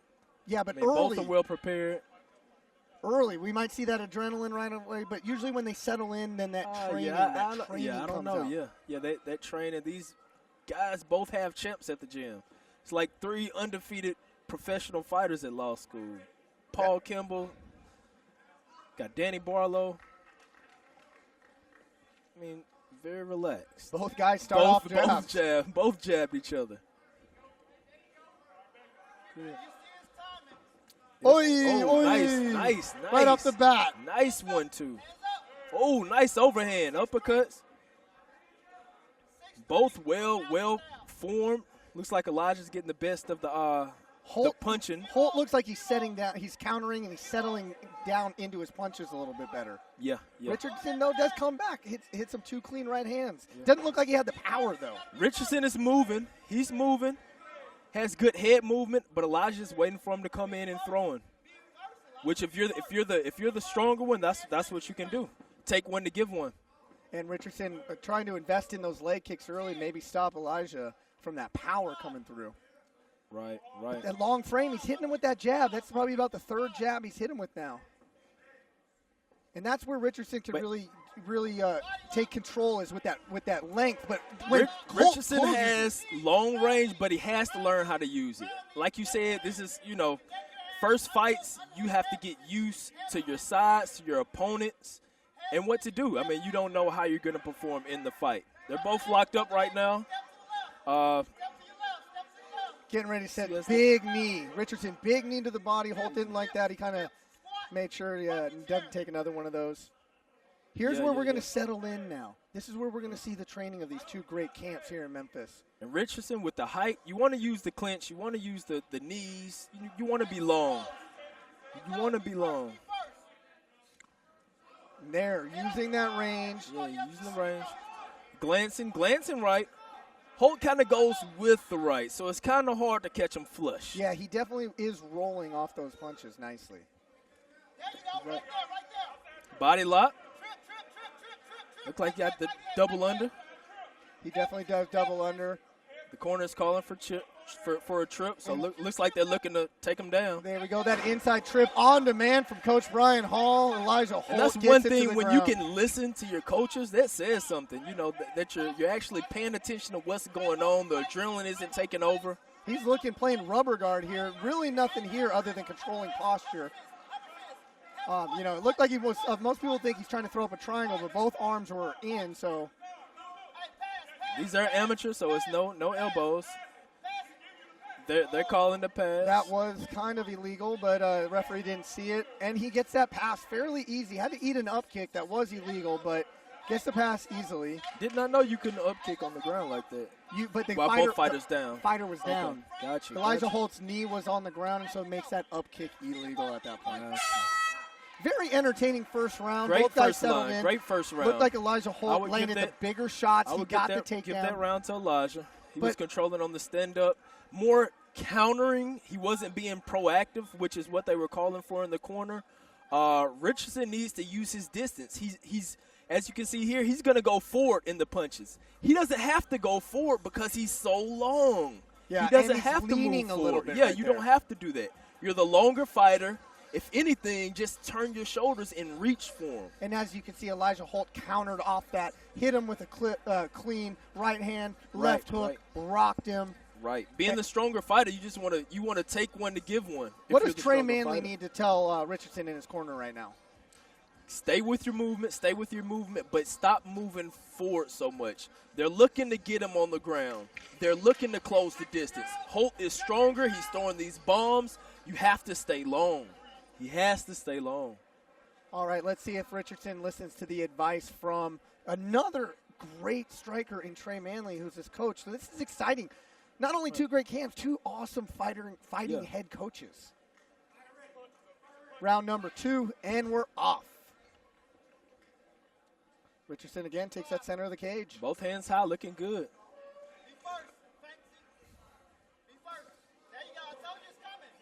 See, Richardson is walking him down, but he's not doing much. High kick stance now, though. Got back to his normal stance. He's down. Little slip there. Slip, but into the guard. Yep, he's into the guard. Let's see, if Richardson does have these ground chops. Let's see if he's getting into Donnie Cook's jiu-jitsu class as much, or if he's just kind of grinding out the MMA guys. Elijah Holt going for an armbar right away. Nice, it is nice, tight. nice, it is Elijah. tight. He's stepping over like he should, trying to clear that elbow. He's tapping, he's tapping, and it he's is tapping. over. Elijah Holt, great That was a good arm bar performance. victory. Goodness gracious. Right away, he had a tremendously active guard right off the bat. Yep. He noticed that Naga shorts. It was the Naga shorts. He noticed that Richardson, his arm crossed that center line. When your arm crosses that center line, it's armbar city all day long, especially if you have those active hits. Technically sound. I'm very impressed by Elijah. I mean, he showed composure on his feet and on the ground. What more can you ask for from a fighter? Especially from a debut fighter, And as we can see, look. That arm is crossed the center line. He attacks it right away. And here, it's already extended. It's elementary, at this point. But this guy, he goes with Paul Kimball. Paul Kimball is a beast on the ground. I mean, if you could roll with Paul, I've rolled with Paul. I have Paul too, is and a he's beast. a beast. He is strong as hell. But what a beautiful armbar victory, Elijah Holt. Let's take it to Jamie Grant for the official decision. Memphis, Tennessee, at the 48-second mark of round number 2, we have a winner by armbar, Elijah the Sledgehammer Holt. Beautiful performance by Elijah Holt, fighting out of law school MMA. What more could you ask for from a fighter? Young fighter. Beautiful. And I am here with your winner, Elijah Holt. Now, Elijah, you looked phenomenal in this cage. Your striking was on point. Seemed like you had a little bit of the power advantage in that stand-up. Were you looking to make this a standing affair, or were you looking to get it down to the mat? I was looking to play it any way that he gave me. I got great coaches, great team over here at Law School MMA fighting out of Memphis, Tennessee, so I was ready for anything. It looked like in that first round you were comfortable being the counter puncher. And with that comfort level, you kind of hit him clean with the right hand and the left hook, wobbled him early. Then I see your coaches saying, take him to the ground, take him to the ground, take him to the ground. Now, second round, got on the ground. Slick armbar. I see the Naga pants. You been training a lot on the ground? Hey, I've been training as much as I can in every department, so I'm ready for most encounters. All right, awesome. So, looked phenomenal here in the cage. Law School MMA, what is next for you? Whatever they want to throw at me. I'm just going to keep on getting better as many days as I'm out of the cage, so it's whatever. All right, give it up for your winner, Elijah.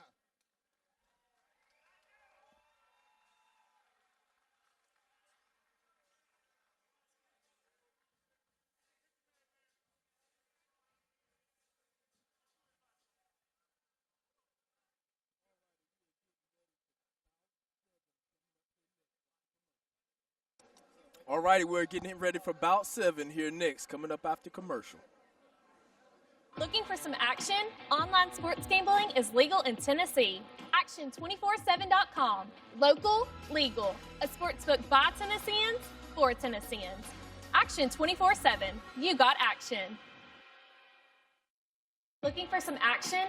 Action247.com is your Tennessee sportsbook for same-day pay. Action247.com. Local, legal. Tennessee's home for same-day pay. Action 24/7. You got action. Coming off an awesome second-round armbar victory. Now we're going into fight number 7 on our card. Looking forward to it. Jamie Grant, give us the fighters. Ladies and gentlemen, welcome to the arena, Mr. Zach Rybolt. We're 145 again here, Eric. I love that bantamweight division because there's always so much active. And Zach, look at I'm loving the outfit right away. They're fast, they're strong, you know, a lot of energy. Coming in 5'8", making that limit of 145 pounds. Another debut fighter. You know, we're kind of going to see where he's coming. He's fighting out of Whiteside Combat Sports Center. Not really too familiar what to expect out of this. Wildside. I've trained there a few times. They have very good kickboxing. I mean, you got Mike Merriman there. I mean, he's very top kickboxer. Jen Morgan, nice guys fighting out of Clarksville. And obviously he's coming in wearing the Muay Thai shorts, so probably looking to make this a stand-up fair. If you walk in with Muay Thai shorts in an MMA fight, you're kind of calling your shot right away. I'm going to hit you with 1,000 leg kicks. That's what you do. I love to see it. All right, Jamie Grant, who's our next fighter? Memphis, Tennessee, welcome to the arena, Jared Hopper.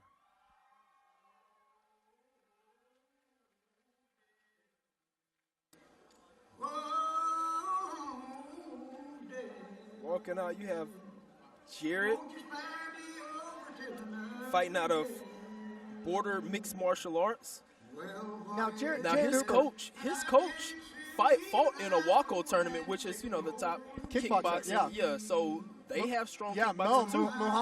Muhammad, his coach, you see him next to him. He is a phenomenal fighter. One of the head coaches at Border Martial Arts, as long as with Jonathan Board. But we got Zach Rybolt, 21 years of age, 5 feet inches tall, 144.6 pounds on the scale, making his debut against the 1-0 Border Mixed Martial Arts fighter of Jared Hopper, 26 years old, 5'8", and again, him making weight at 144.6 pounds. Now, one thing we do know, Wildside, great striking. Muhammad Ahmoud, his coach, phenomenal striking. Great striking. But it's also, what I do know about Borders is they do have a very good ground game out of that gym. So it's really going to be anxious to see where this fight goes. Yeah. So let's go up to Jamie Grant and get the introductions. Memphis, Tennessee, our next contest is an amateur bout scheduled for 3 3-minute rounds in the 145-pound division. Introducing first, fighting out of the blue corner, a mixed martial artist making his Attitude MMA debut. Standing 5 feet 8 inches tall, weighing 144.6 pounds. Fighting out of Clarksville, Tennessee, and representing Wildside Combat Sports Center. Raise the roof for Zach Rybolt!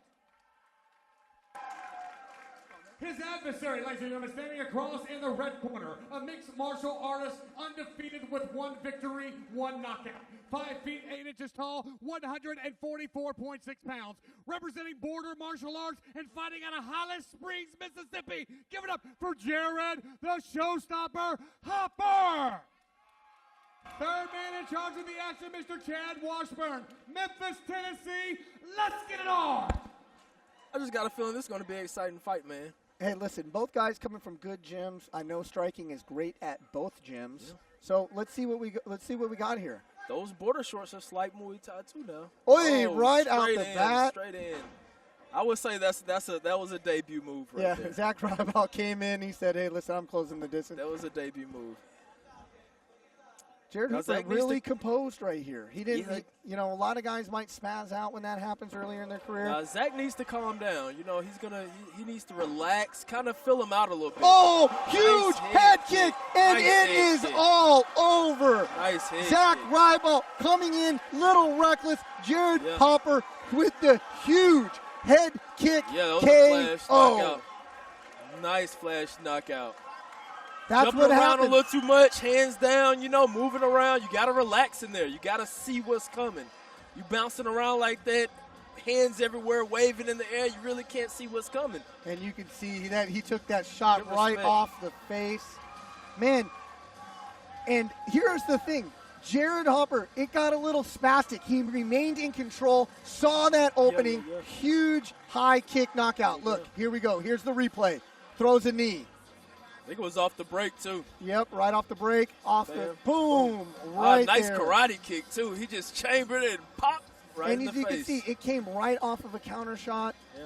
Zach Rybolt threw a lazy little hook there, and then bam, lights out for your winner, Jared Hopper. Let's go up to Jamie Grant with the decision.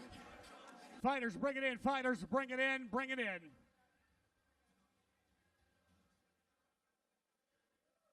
Ladies and gentlemen, at the 24-second mark of round number 1, we have a winner by an impressive knockout. Give it up for the red corner, Jared, the showstopper, Hopper.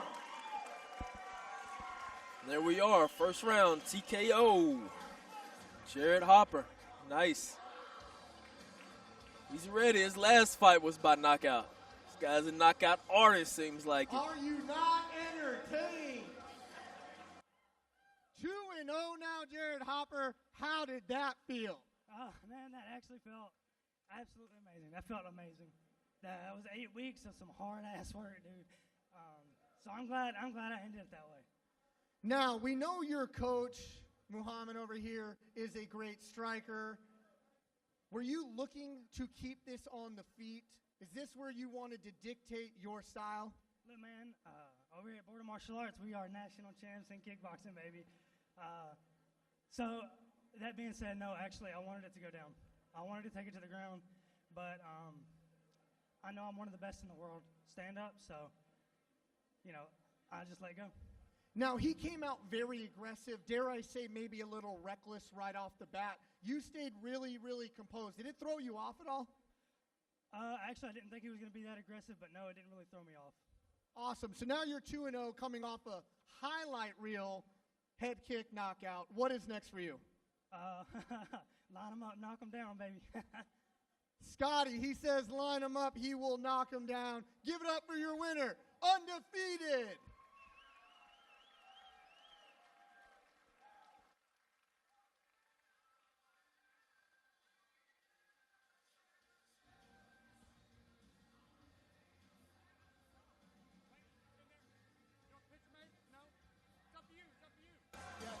Nice, coming off 2 KO wins. 2 KO wins, we have Jared Hopper. That was a very impressive performance. Look to see that on the Attitude MMA highlight reel.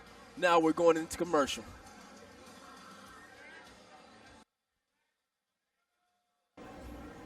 Hi, welcome to the Winger. Can I take your order? What do you want? They got lemon pepper or Guru Gold is good. Triple J is always fire. You're Jaron Jackson Jr. Yeah, bro. Mr. Jackson, your usual's ready. You have that Guru Ranch in here? I appreciate it. Thank you. I'll have the Triple J. Is sponsored by Regency Realty and April Davison. Proudly serving Memphis, Tennessee, West Tennessee, and the DeSoto County area.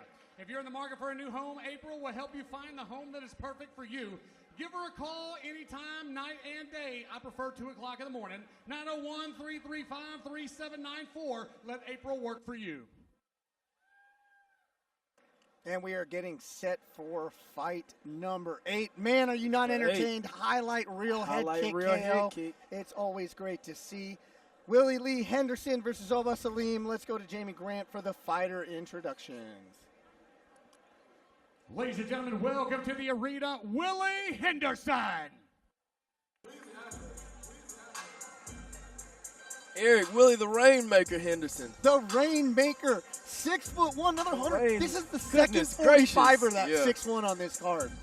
Hey, a lot of height, usually less power.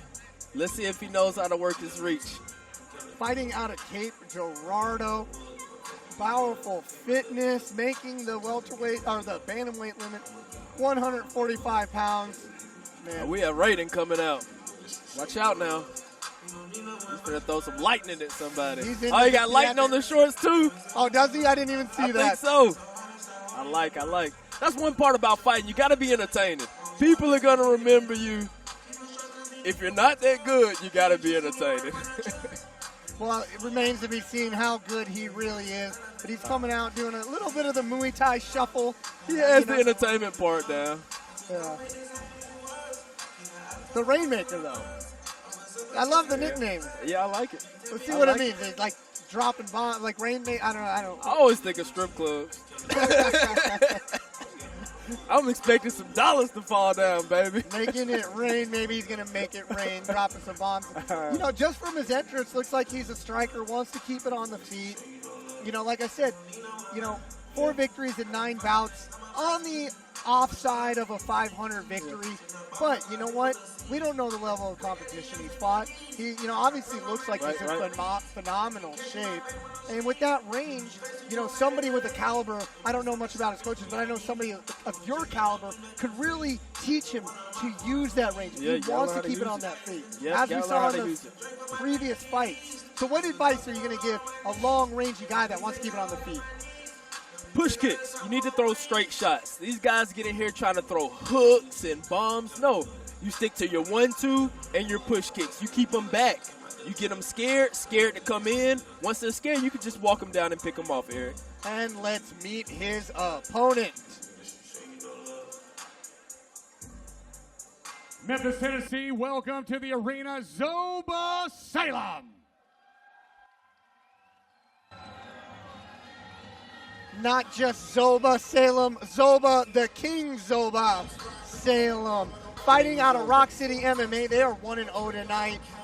We had Cole Bland fight earlier. Looked phenomenal in his victory. Another Rock City guys. We know these guys. Anybody coming out of this gym's a badass. I just got to say, they're a badass. King Zoba. That's one thing. I had like 50 million fights before I had shorts like the Rainmaker or a walkout. I had none of this stuff. Well, so this is a battle of not only just probably really damn good fighters, but nicknames, right? How did we get the Body Snatcher nickname? How did you get the Body Snatcher? I didn't get my nickname probably until after like 10 shots, most of my fights by knockout. Willie Henderson III, Zoba Salem. Now, I don't know what just happened. It looked like Zoba made the cardinal rule of forgetting your mouthpiece. He had to run back into the back. So guess what? Luckily we could fill a little bit of time. Tell us how you got that Body Snatcher name. The Body Snatcher. Most of my fights. Yeah, really quick, I want to hear it. Tail of the tape, 28 years of age for Willie Lee Henderson, 6'1", 145 pounds, with a record of 2-3, like I said, on the backside of a 500 victory. Fighting the 27-year-old Zoba Salem, the King Zoba Salem, 5'9", 145.6, with a record of 5-0. And I digress. How did we get the Body Snatcher? Most of my fights knock out to the body. You know what? I've sparred with you on a number of occasions. And one time I said, you know what? Screw this. I'm just going to try and take them down. And you're so damn good at standing that you've had to work so much takedown defense. Yeah, the sprawl is pure. And I did not want any of that stand-up. You and believe it or not, Bobby Taylor have hit me harder than anybody. Bobby is a beast. He's in bare knuckle right now and knocking folks out. Number one contender, bare knuckle. All right, enough about us in our glory days. Right. Let's go to Jamie Grant with the opening introduction. Ladies and gentlemen, Memphis, Tennessee, Memphis Music Room, Attitude MMA fans, now is the time. The amateur featherweight title is on the noise. Ladies and gentlemen, our next bout is an amateur contest scheduled for three-minute rounds in the 145-pound division. Introducing first, fighting out of the blue corner, 4 victories in 9 bouts. He's a kung fu fighter, 6 feet 1 inch tall, 145 pounds. Fighting out of Cape Girardeau, Missouri, representing Powerful Fitness. Give it up for Willie, the Rainmaker Henderson. Rainmaker showing some His moves there. adversary, ladies and gentlemen, fighting out of the red corner, a mixed martial artist, undefeated, 5 victories, 1 knockout, 3 subs, 1 decision, 5 feet 9 inches tall, 146 pounds, fighting out of Little Rock, Arkansas, representing Rock City MMA. Give it up for Zoba, the King Zoba, Salem! The King Zoba right back with the moves. This is going to be a good fight. They both have on yellow and black. Who's going to take the cookies? Both fighters take the center of the cage as intimidation. This is for all the cookies. We have got the strap. Featherweight title, Memphis, Tennessee. Let's get it on! Willie Henderson, Zoba Salem, the featherweight title, amateur title is on the line. Attitude MMA, first round. Strap season. Strap season, and here we go. Zoba takes the center of the cage. Being real rangy, the Rainmaker. And you're probably going to hear Rock City's coach in our headset because he likes to yell instructions loud, but he is a phenomenal coach. The Rainmaker has this stance. It's kind of sideways. He needs to, if he's a Muay Thai type fighter, his front foot needs to be facing out, or you're very open to leg kicks. And you can't stand sideways. glancing head kick. Glancing head kick. Rocked him a little bit, low flash knockout. He recovered well, King Zoba. Zoba has to bite down his mouthpiece, though, and get in, or he's going to keep getting caught with rangy stuff just like that head kick. And there you go. He said, screw this, I'm diving in for that takedown. Outside trip, right away gets it to the ground, and he's got 3 submission wins on his record. This looks to be his world. Yeah, this is where he wants to be. Crowd is absolutely in Zoba Salem's corner here. As you can hear, Zoba chants raining down.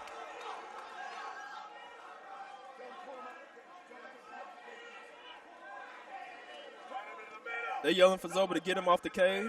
You know, Zoba really wants to get a posture up here, unless he's looking to pass. To rain down punches, you're gonna have to posture up right now. But it looks like he's just trying to smother him a little bit. Yeah. So should the Rainmaker walk up the cage, try to get his back onto the cage? The Rainmaker needs to get on his hip and fight for an underhook. Once you fight for that far side underhook, that arm that is against the cage, he has it, but he's not using it. Yeah. Now he's starting to try and use it, but you need to buck his weight forward to off-center that balance, and then you'll be able to use the underhook. Right now, there's not really much you can do flat on your back. Throw some up kicks maybe. And he sits down for an ankle lock. Let's see what we got going on here. This is a straight ankle. High. Look, I don't know. They're going to leg lock battle here. Doesn't look like he's kind of high on the leg. Doesn't look like Henderson is too worried right now. Yeah. But this is one thing about leg locks and ankle locks. It leaves you open to punches. Yeah. Henderson needs to push in. He doesn't need to pull out. He needs to push in. He needs to get another leg inside of Zoba's 2 legs. It's going to take off the pressure. Right now, he doesn't seem to be concerned. But Zoba is only squeezing. He needs to look back at us. Look, if he looks up at his coaches, he could finish this. What Henderson needs to do is he needs to swim another leg inside of there as well. But now he's going for his own. There we go. There we go. Go in. Yep, he needs to go in and pound. Absolutely. But he's still staying on that leg. He can turn that into a heel hook now. He's raining down punches. Those were the Rainmaker. Big shots to end the round. That's the danger of falling back on legs. You know what? If you don't have it, then it really leaves your head open to taking these big shots because you're holding that leg so you have nothing to defend with. And I can tell you what, those shots landed. He's walking back to the corner. His eyes kind of crossed walking back.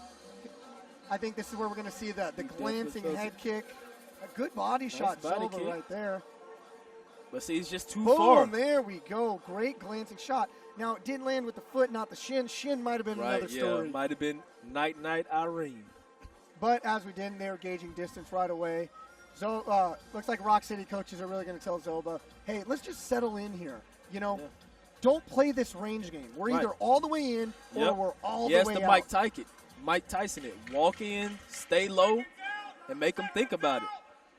Getting set for round number 2, Willie Henderson, Zoba Salem, the 145-pound Attitude MMA amateur title is on the line. Who do we give that first round to? It's kind of hard. On the feet, Rainmaker. On the ground, Zoba. You know, depending on how the crowd is behind Zoba, that does make a difference. You know, I think I'm going to just give it maybe to Willie Henderson. Landed the bigger strikes, and that may have been the difference. There we go. Zoba used that to get in. That's what obviously Rock City was telling him in between. Close that distance. Now, if I'm Henderson, I will not throw any high kicks because it opens up. Oh, nice. Well, he rocked him. And he is hurt. He is on shaky legs. Push kick. That was a nice push. Nice knee. That is illegal. That is illegal here in the state of Tennessee in amateur. He ate it and came in, closed the distance. And Looks like that may have been to the body, though, that knee. I mean, he was rocked. He's Looks like he's recovered now.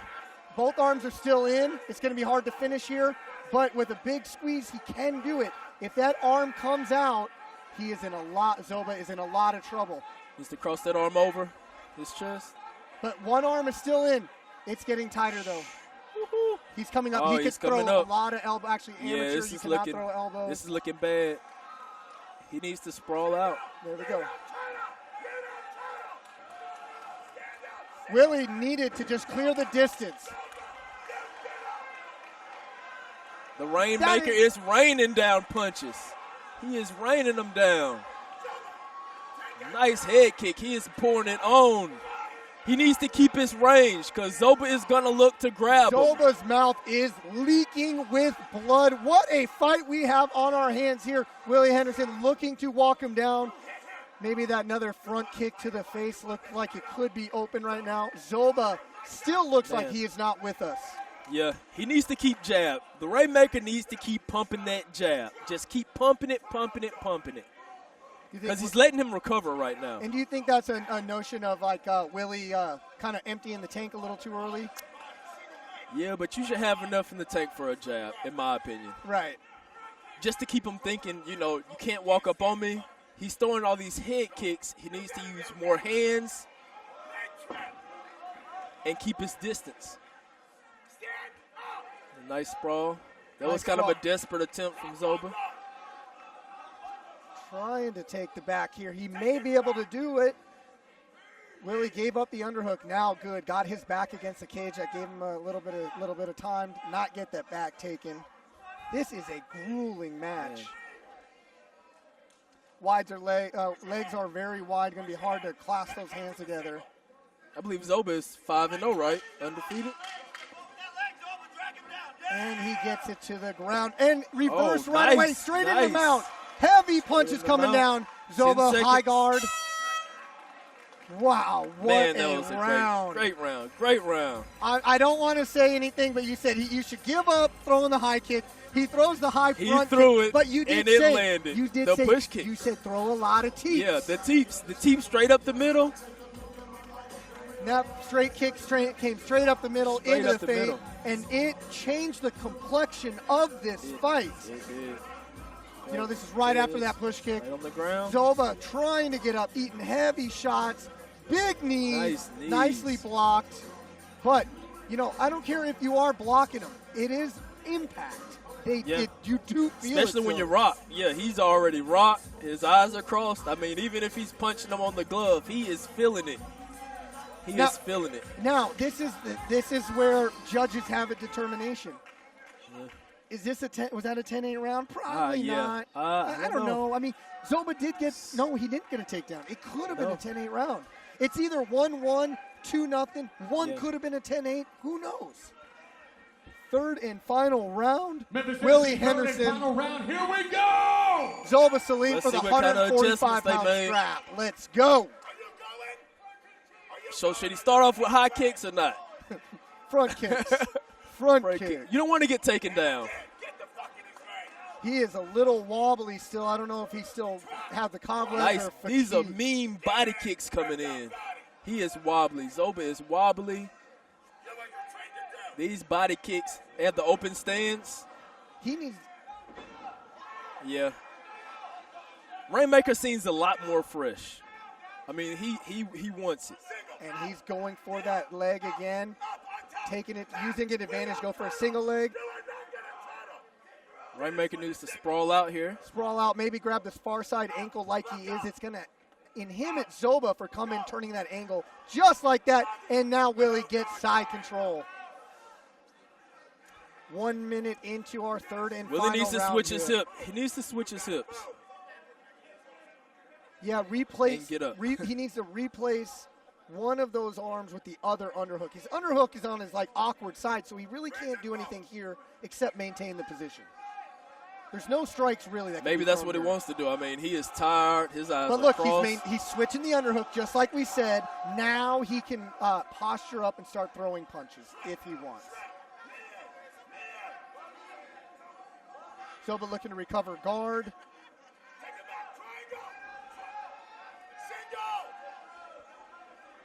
Now, Zoba needs to do something in desperation because, in my opinion, he is losing this fight. And if he wants this title, he needs to go balls to the wall. He needs to get this fight to the ground, him on top, but this wide leg stance is going to be hard to get those hands collapsed. Yeah. You know, and Henderson is really just he's crowbarring defending that it. far He's side not gonna, underhook. He's not giving it up take him down easy. This is a war of attrition. At this point, this is a war of attrition. Goodness, yeah. Rainmaker wants to break it and piece him up. Zoba wants to stay locked together. This is where Zoba does not want to be. Big body shot. Rainmaker needs to throw straight down the middle. Just gonna say, straight down the middle. He could throw another one of those. He is deadly accurate with that front kick. Zoba has a good guard to the side, but he's open straight through the middle. His hands are high in good positions.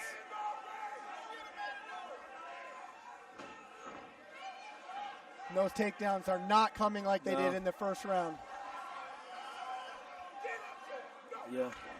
It's 10 seconds. 10 seconds. Looks like Zoba is going to have his first defeat here. And He's not top. much time to do anything here.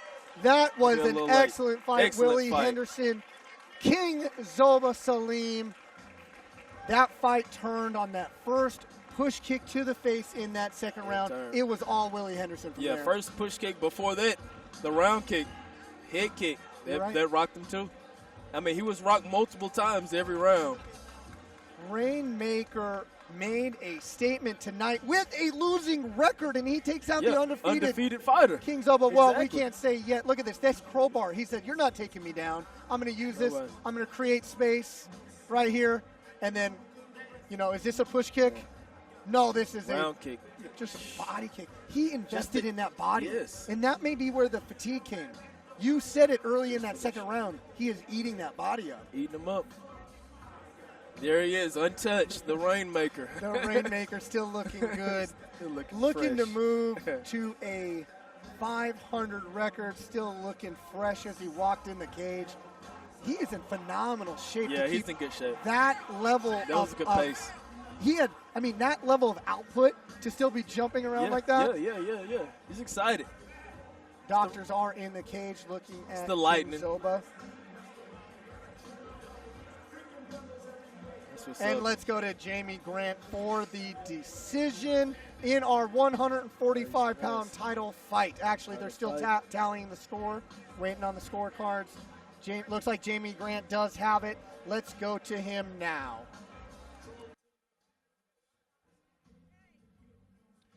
Ladies and gentlemen, Memphis, Tennessee, after 3 rounds of action, we go to the judges' scorecard for a final decision. We have a majority decision with a winner, the blue corner and new Attitude MMA Amateur Featherweight Champion. Give it up for Willie the Rainmaker Henderson. Well deserved. Willie Henderson, our new amateur 145 Attitude MMA champion.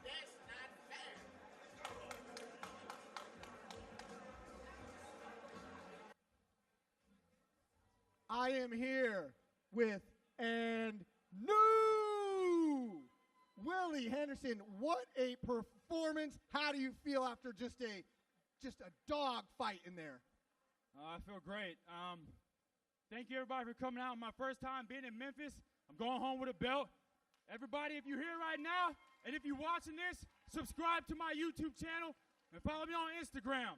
I got all this vlogs right now. You can see everything from me leaving Cape Girardeau, weighing in, coming in, cutting weight, everything. Look at my YouTube channel. I'm vlogging all my fights. Now, that first round, razor tight. You know, he comes in, gets the takedown, shoots for a leg lock. Didn't look like you were in any danger there. This fight changed on a round kick, then a front kick straight to the face. Did you know that you had him badly hurt in that second round? 100%. And when he got me in that leg lock, so my jiu-jitsu instructor, John Dudley, he's a beast at leg locks, so I know when I'm in danger, and I seen he was squeezing, but he didn't have a good bite on it, and he didn't have his foot really over my body. So I was like, okay, I'm gonna fight it. I'm not gonna get caught getting submitted with it, but I'm gonna let him use all. He was squeezing very, very hard trying to finish that, and he blew a lot of his energy doing that. Man, shout out to my instructor, my MMA instructor, Jen. If not for him, you know, I'd just be still in here getting my ass whooped. So, you know. All right, you came in sub 500 record. With that performance, I have no idea. But it looked like in that second and third round, you invested a lot into body shots too, body kicks. Do you think that contributed to his fatigue down the stretch? Well, fatigue or no fatigue, what really gained momentum in the fight for me was that front kick to the face, hurt him bad, and after that, he just wasn't all there. He wasn't the same. I mean, the whole fight, I was fully aware of everything. My cardio was great. My mind is sharp. So there was never a point in this fight where I didn't know what was going on, aware of everything, you know. And yes, my record's not the greatest. That's because most of my MMA fights were before I started training. So. Well, it was a spectacular fight. Me and my broadcast partner singing your praises the entire fight. What is next for you now that you got this strap? My next fight is December 10th. I think in Washington or something. I'm fighting for another MMA belt, so that's what's next for me. Give it up. And new Willie Henderson. There we go, the Rainmaker. I want to give a special shout out to all of Zoba's family members and friends that came. I love coming and seeing people with supporters. I always travel to fight. I have nobody in this crowd. And a lot of times when I fight at home, I don't have a lot of people there coming to watch me. I love seeing all these people coming here to watch him fight. Like, that's a blessing he has, all of y'all. Alhamdulillah.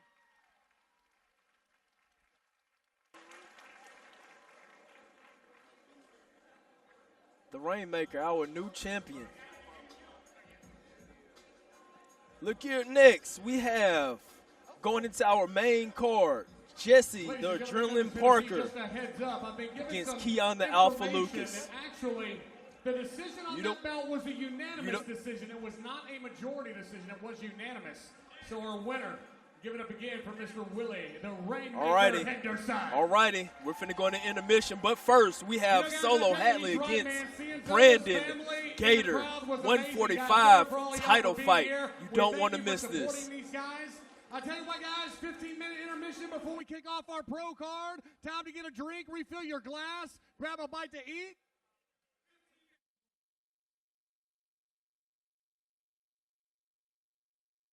Hopefully have a good night tonight. We'll see how it goes. In the 145-pound division, introducing first fighting out of the blue corner, entering tonight's record with one professional bout, standing 5 feet 9 inches tall, 155.1 pounds.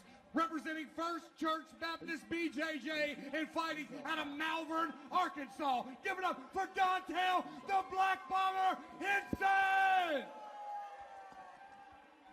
His adversary, ladies and gentlemen, standing in the red corner. 3 victories and 6 professional bouts. standing 5 feet, 10 inches tall, 156 pounds, representing the law school striking system, fighting out of the Memphis 10 of Tennessee. Give it up for Brandon, the Gladiator Gaitor! Third man in charge of the action, Mr. Chad Washburn, Memphis, Tennessee. Let's get it on! All right. Mr. Chad Washburn back in the cage. Third degree black belt Brazilian Jiu-Jitsu from Nashville. Great referee. He's done a great job for us tonight. About to get these guys started. Here we go. Tennessee. Coming out John Jones style. Yeah, a little John Jones-esque there. We need to see some elbows and some striking then if you go come out with John Jones. Yep. He doesn't quite have the same build as Jones, though. We were talking about before you got back, Omari's back joining us now. The reach advantage in this fight, Omari, believe it or not, is 76 inches to 62 inches. Goodness. Is that right? I mean, can that be right? Have you ever seen a reach that much disparity in a fight? Yeah, that is crazy. So we should see a lot of jabbing out of Gaitor, right? Yeah, I believe. I mean, you should use right. Nice head kick there. Yeah. Good push kick. Yeah. Dontel's with that trying much to get reach, the clinch you got to here. keep that stick out. Yeah, and Dontel immediately trying to get the clinch going. Nice elbow off the clinch. Yeah. Brandon's just like he doesn't care. Brandon needs to stay calm, keep his jabs, keep him at range, because this guy wants to get in close. Even if you're punching the air, just pump the jab out. Pump it, pump it, pump it. Give him something to think about. Like, you got to get past my hand before you get to my face.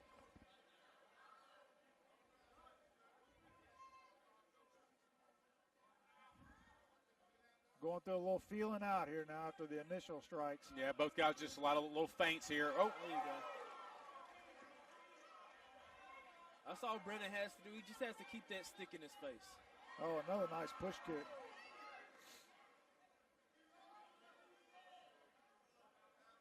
Now Dontel needs to get in. He has to do that Mike Tyson style bob and weave and get past the end of Gaitor's punches when he throws them.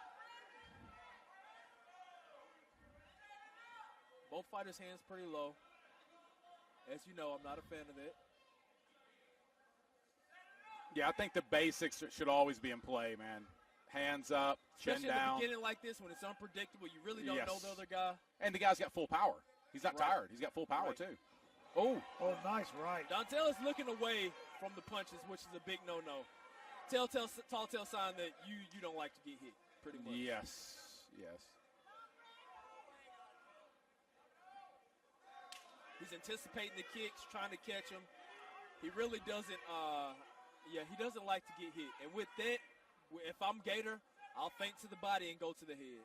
Yeah, Gaitor being very patient here, knowing he's got 5 minutes to work with. This is unlike the amateurs, guys. We have 5-minute rounds, so you can be more patient as a pro, be more measured, take your time, no rush. Good kick to the body there by Gaitor. Good kick to the body. His hands are so low, and he's anticipating the body kicks. He needs to go to the head. And Dontel is doing something that you don't do as a fighter. When you get hit, you're shaking his head like, dang, I just got hit. You just don't do that. Usually that's a telltale that you just got hit. Yeah. So you got to keep a poker face. Oh, yeah, try to go like you were talking about, Amari, right back up to the head there. To the head. The only thing I want to see from both fighters is pumping a jab. I mean, keep that jab out. Why not? Yeah, especially when you've got that reach advantage for Gaitor. Right. Good body kick by Gaitor. Yeah, with that kind of reach advantage, that should be all day, every day, pumping that jab against this opponent. Right. Looks like Henderson is kind of hearing me. Low jab punching. Now Brandon needs to capitalize off feints because he's reacting to everything. Yeah, so that's going to be legal, though, correct? Yeah, I mean that's a legal strike. That's done. Yeah, that's a fight. Yeah. So you see there, I mean, what you thought you saw there was you saw Brandon. In the face. Yeah, the kick there, the toe probably goes in the eye there, right?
Zingano got head kicked by Megan. At the 3:47 mark of round number 1, we have a winner, Brandon the Gladiator Gaitor! Good show from Brandon. Brandon! The Gator Gladiator, baby. We are here. We pull off the victory. You knocked him down. We kind of looked at him and then jumped on him. Talk me through it, Brandon. Man, y'all know how we do it, man. We come here ready to fight. Law school MMA. Look, we had a little slip up this night, but I made sure I brought it home for my team. They call me Brandon, the Gladiator Gator. Are you not entertained? Ladies and gentlemen, give it up for Brandon, the Gladiator Gaitor! He's starting to break through. Hope we have a good night tonight. We'll see how it goes. In the 145-pound division, introducing first, fighting out of the blue corner, entering tonight's record with one professional bout, standing 5 feet 9 inches tall, 155.1 pounds. Representing First Church Baptist BJJ and fighting out of Malvern, Arkansas. Give it up for Dowell, the Black Bomber Henderson! His adversary, ladies and gentlemen, standing in the red corner. 3 victories and 6 professional bouts.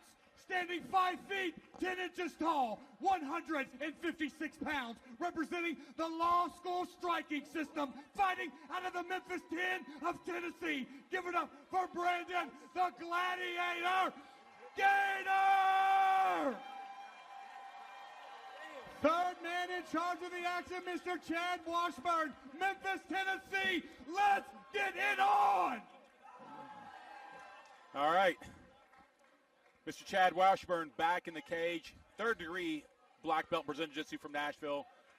Great referee. He's done a great job for us tonight. About to get these guys started. Here we go.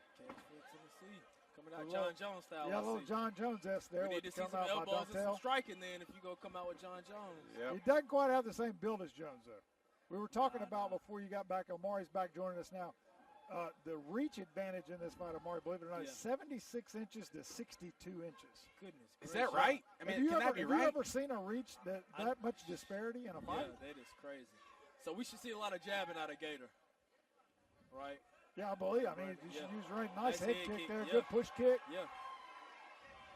Dantel's trying to get reach, the clinch you gotta here. keep that stick out. Yeah, and Dantel immediately trying to get the clinch going. Nice elbow off the clinch. Yeah. Brandon's just like he doesn't care. Brandon needs to stay calm, keep his jabs, keep him at range, because this guy wants to get in close.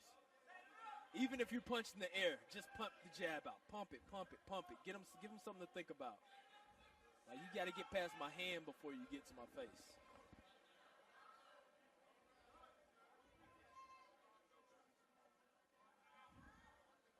Going through a little feeling out here now after the initial strikes. Yeah, both guys just a lot of little feints here. Oh, there you go. That's all Brandon has to do. He just has to keep that.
you ready?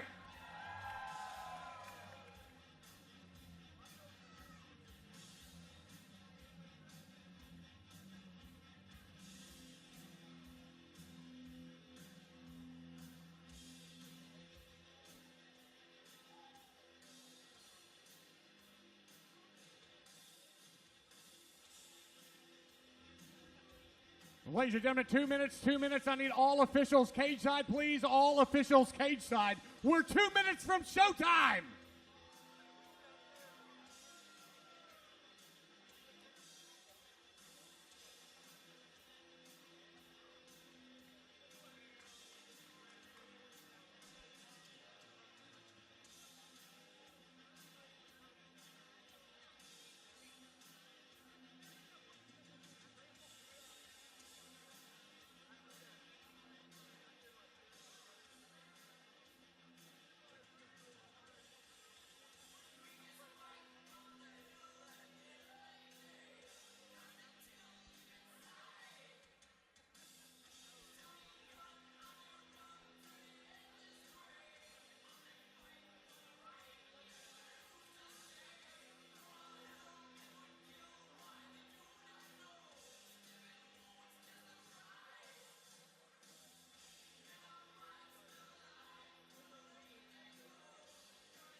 All right, let's see. Look around. We got officials. I got one official. I got two officials. I got three officials.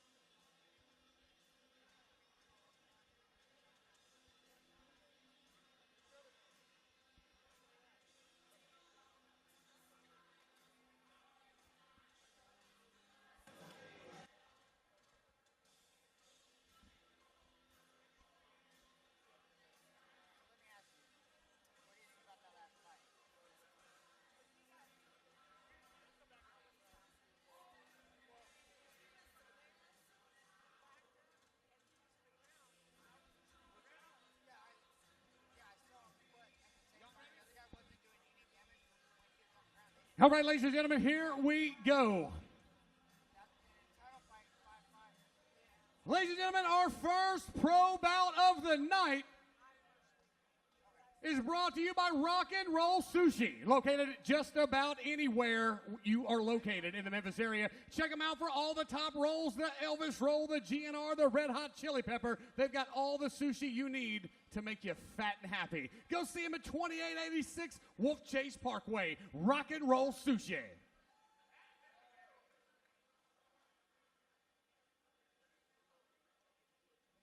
Memphis, Tennessee, welcome to the arena, Jesse Parker. And our next fight up, our first pro fight of the card, the first of a pro triple header. We are going to have Jesse the Adrenaline Parker versus Keion the Alpha Lucas.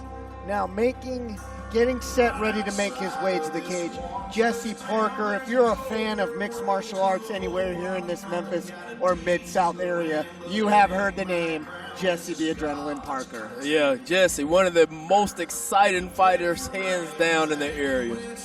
You know, there's always, he's definitely colorful, at times controversial, but you know what he does? He comes to fight. He has been in this fight game here in Memphis ever since I've been here, and I've been here for 15 years. Yep. He's very controversial, but, you know, overall, he's a pretty cool guy. Had a stellar amateur career, coming in with a pro record of 3 wins in 6 bouts. He weighed in at the 125-pound limit, fighting out of Memphis, Tennessee. So really anxious to see Jesse Parker. Last time in the cage, didn't fare too well, but now I think he's got a full camp behind him, and see if he can get back to that Jesse Parker of old after a very long layoff. Yeah, super long. Can't remember the last time when I saw Jesse fight. Yeah, so it's going to be real interesting to see him get back in the cage, because you know, like he says, he looks like he's in great shape coming in, the patented bun. And, man, just excited to see them get back in the cage after a disappointing loss in his last time. But he's had some legendary rivalries, especially, you know, especially some legendary rivalries right here in Memphis where he's fighting. So, man, he's taking on somebody, though, that out of law school MMA that is on the rise in Keion Lucas. Let's let Jamie Grant introduce Keion Lucas to the cage.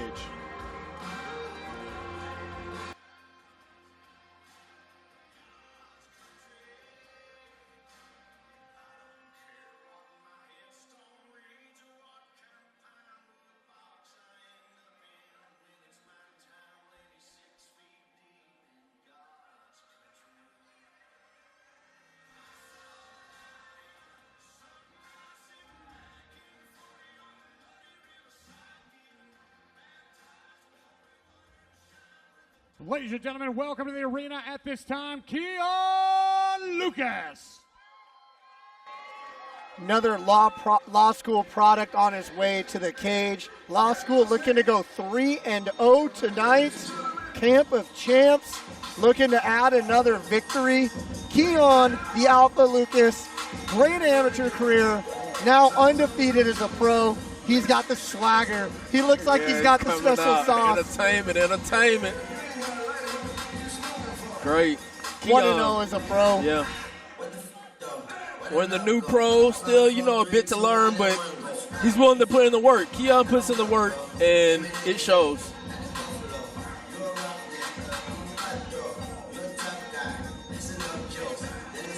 Jesse the Adrenaline Parker, 34 years of age, standing at 5 feet 5 inches tall, weighed in at 125 pounds with a 2-3 pro record. He is the slight underdog in this fight, coming in at plus 125. His opponent is adversary Keion the Alpha Lucas, 27 years old, out of law school MMA. Height at 5'1", 127.2 pounds. Missed weight by 2 pounds. Record 1-0, but coming in as the betting favorite at minus 150. Let's let Jamie Grant introduce the fighters.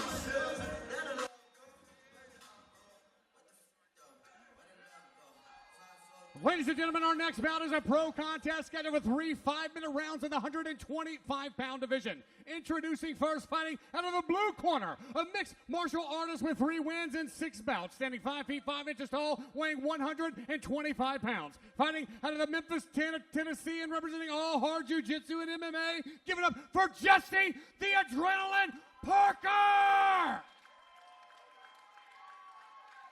Ladies and gentlemen, his adversary standing across in the red corner, a mixed martial artist that is undefeated. 1 victory, 5 feet 4 inches tall, weighing 126 pounds. Fighting out of the Memphis, Tennessee. Give it up for the law school MMA zone, Keion the Alpha Lucas. Ladies and gentlemen, bringing him in our There'll be some fireworks here. Mr. Chad Washburn. Fighters, bring it to the center. First pro fight of the night. Referee's instructions.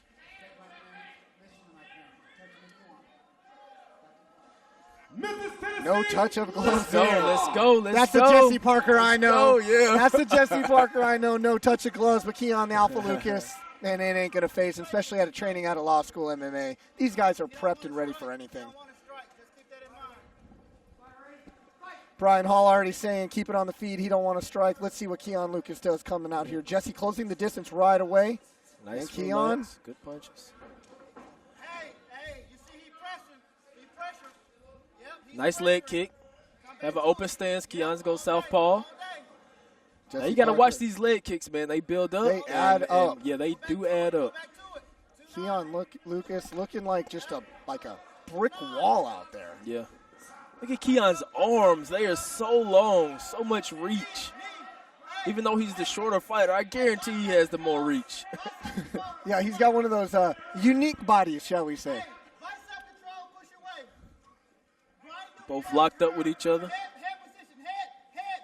Brian the Law Hall. Nice knee, that knee hurt him to the body, and he is jackhammering straight down the middle. He is inverting. No, nice this one knee. is about to be all over, and it is over. Nice knee, straight to knee the gut. To the body, knockdown, finish him off a strike, ground and pound victory. Keion the Alpha Lucas goes to 2-0 in his young pro career.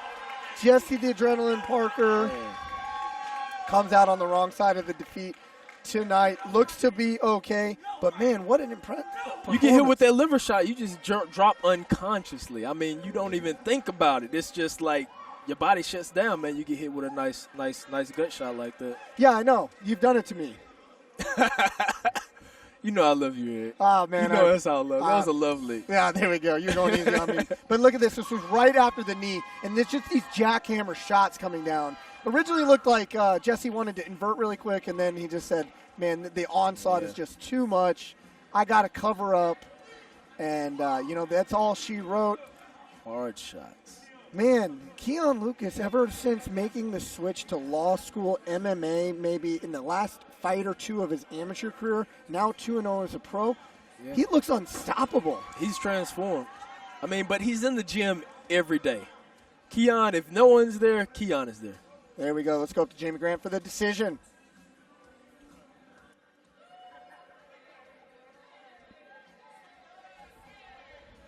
Ladies and gentlemen, at the 55-second mark of round number 1, we have a winner by TKO. The red corner, Keion the Alpha Lucas. There we go. Keion the Alpha Lucas comes out victorious here. 125 belt.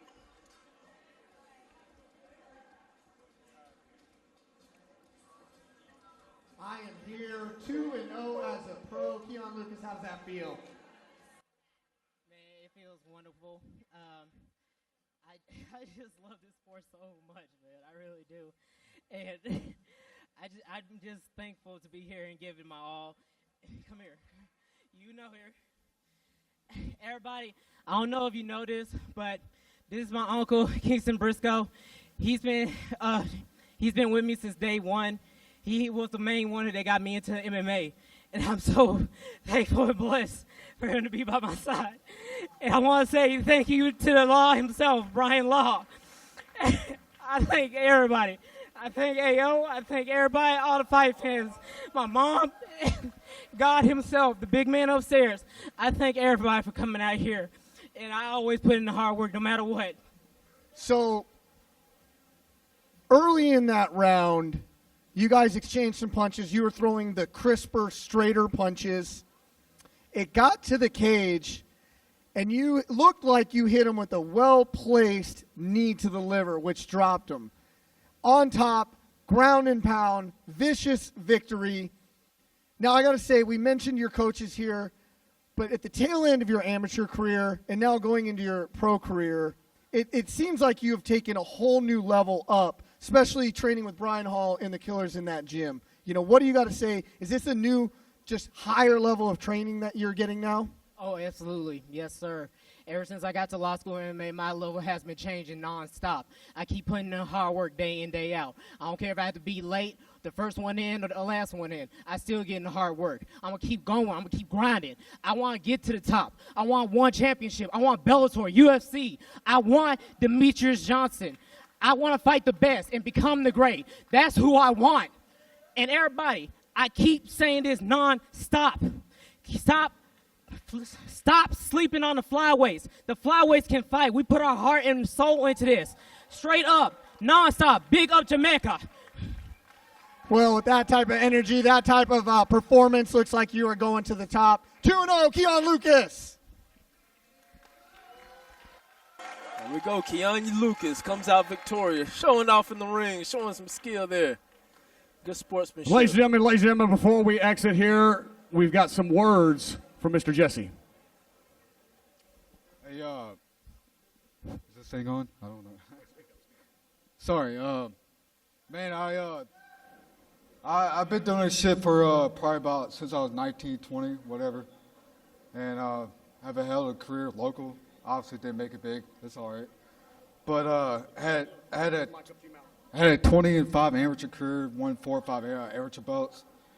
But right now, man, I got a full-time job, and I can't really do what I want to do as a professional fighter. I have one foot in, one foot out. I just want to thank Chad Chilcutt, man. Well, I was a young kid, 19 years old, man. He took me in, man, you know, and I really appreciate you, you know, and let me continue to fight on your card and whatnot. I love you, man, and I appreciate you. I want to appreciate Ricky Pike. He's been there since I was day one. And other people out there, you know, Chip Balding, Torrin Willow, they're not here, but, you know, people that helped me. And I just want to say this is my last fight, man. I'm moving on somewhere. You know, so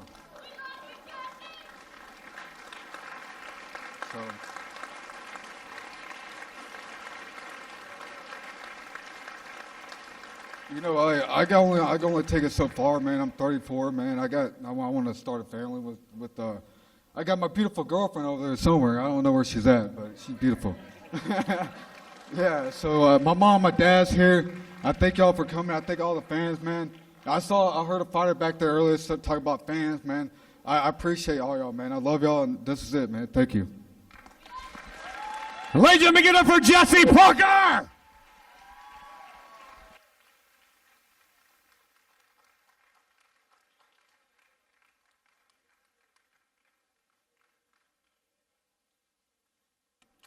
And that is the retirement of the Adrenaline Jesse Parker after a loss to Keion Lucas. He's been around forever, and the sport is better here in the Mid-South for having him. And up next, let's hear from one of our sponsors. Hi, welcome to the Wing Guru. Can I take your order? What do you want? They got lemon pepper or Guru Gold is good. Triple J is always fire. You're Jaron Jackson Jr. Yeah, bro. Mr. Jackson, your usual's ready. You have that Guru Ranch in here? I appreciate it. Thank you. I'll have the Triple J.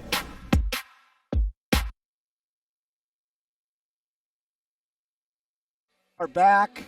Attitude MMA live from the Memphis Music Room here in Memphis, Tennessee. I'm tremendously excited. Rob Burgess, Keith Dowell. The Keith Dowell that nobody wanted to face. The #1 ranked Well, we've seen some finishes, some knockouts, some tap outs, some decision. We just saw retirement. My God, what comes up next? Keith Dowell, as I said, he's the #1 ranked amateur in the Southeast. Just turning pro, could not get a pro fight, but Rob Burgess from out of town, stepping up to take the fight. Jamie Grant, introduce us to our fighters. Ladies and gentlemen, our next bout is brought to you by Integrated Communications. From technical skills to practical application of wireless equipment, Integrated should be your first call on the list. From repair to rental of two-way radio equipment and fleet tracking, Integrated Communications has you covered. Check them out online or visit their headquarters at 6630 Reese Road. Give them a call at 901-366-4412, Integrated Communications. Ladies and gentlemen, welcome to the arena, Mr. Rob Burgess. Rob Burgess, not only is he a badass fighter in the cage, he is a badass fighter out of the cage. He is a current active Army Ranger. Hard as they come, Eric. Man, you think getting in the cage is going to bother this guy? Nah, he fights for real. What he has to do out on the battlefield. Now, listen, tremendous credit to this guy. Nobody wants to fight Keith Dowell. He says, listen, I fight everybody. I fight people foreign and domestic to serve my country. Yeah. I'm not scared of Keith Dowell. I'm not scared of Keith Dowell. Coming from Cleveland, Ohio. That's the only guy in this area that would fight Keith Dowell. Rob Burgess. Now, doesn't have the best pro record, but obviously the guy's not scared to fight anyone. Looks like a brick shithouse here. He just loves the sport, man. This is one of the guys that they love to fight. They'll fight anybody, and they're just looking to have fun, Eric. Now, Scotty Swagger, who's the Attitude MMA matchmaker, told me in the lead up to this that he has never had a fighter as professional to deal with as this Green Beret we got right here. Wow. Or Army Ranger, I'm sorry. Wow. So, I mean, just tremendously excited to see this guy fight. You know, obviously he's a hero outside of the cage. Excited to see what he can do inside the cage. And like I said, you know, a lot of people are scared to fight Keith Dowell. This active duty Army Ranger is not going to be scared. His adrenaline is so high. Memphis, Tennessee, welcome to the arena, Keith Dowell. His adrenaline is probably none right now. Yeah, he's just, you know, Rob is just being like, bullets flying at me or punches. I'm not scared of punches, let's be honest. But who we do have coming to the cage, Keith Dowell, off of a stellar amateur career. Yeah. Usually fights at 185. This fight is going to be at 205 because guess what? No 185ers would fight him. Right. So he has to go up in weight to make his pro debut. And I think he was a 9-1 amateur career. And that one loss, I think, was his first or second fight ever. Rattled out 8 victories. And now look at him. He is already coming out with the Black Panther Wakanda Forever t-shirt. Man, I love Keith, man. He's in the gym all the time. He works hard. And he's just a genuinely nice guy. Keith is just so nice. And the people will look at his physique and be like, who's this guy? Yeah. I kid you not, this guy has the best gas tank out of any fighter in this region that we've ever seen. Rob Burgess, 38 years of age, 6 feet tall, 206 pounds, making weight. We give a 1 pound allowance. Backside of a 500 record. He is the heavy betting favorite underdog, taking on Keith Dowell, only 25 years old, coming in at 204.4, and with a 0-0 pro record. That doesn't mean he doesn't have experience, with a huge betting, minus 600 betting odds favorite. Ladies and gentlemen, we have reached our co-main event of the evening. Memphis, Tennessee, make some noise! Ladies and gentlemen, our next contest is a professional bout scheduled for 3 5-minute rounds in the 205-pound division. Introducing first, fighting out of the blue corner, a freestyle fighter, 1 victory in 7 professional bouts, standing 6 feet 1 inches tall, weighing 205 pounds, fighting out of El Paso, Texas, by way of Cleveland, Ohio, representing Gracie, Baja Columbus. Give it up for this active duty U.S. Army Ranger, Rob Burgess! His adversary, ladies and gentlemen, standing across in the blue corner. He is a wrestler making his pro debut, standing 5 feet 11 inches tall, weighing 205 pounds, fighting out of the Memphis 10 of Tennessee, representing Memphis Judo and Jiu-Jitsu. Give it up for Keith Kill Switch Dowell! Third man in charge of the action, Mr. Chad Washburn. Fighters, bring it in. All right, gentlemen, you've been given your instructions in the back. Listen to my commands, respect my commands. If you want to touch them up now. Back to your corners. Memphis, Active Tennessee, duty Army Ranger versus Kill Switch. The long-awaited debut of Keith Dowell. Is it going to live up to the hype, or is the Army Ranger going to drop him in his tracks? We shall see. It's going to be a good one here. Both take the center. Nice inside leg kick. Nice low to high. Nice way to change levels. Keith. One thing Keith can do is he can drag you into deep water. This is his game right here. Yep. He is just going to smother you right here. He will not take his foot off the gas once he gets into this position. His cardio is amazing. Keith can go all day, every day. Yeah, like you said about Keion, if there's nobody in the gym, Keion is in the gym. If there's nobody in the gym, Keith Dowell is in the gym, showing off that wrestling with an inside trip. And you know what? He is a purple belt on the mats in jiu-jitsu and he's so technically sound. I mean, Keith, studies and studies and studies. His technique is pure. So right here, just kind of, posturing up, making Rob carry his weight right here. Throwing short elbow strikes from the top. Keith always has his body in position. Passes into half guard right away. Rob trying to get it back. Keith making space. He's about to pass to this half guard and probably stay right there with the underhook. And this is a perfect position for Keith.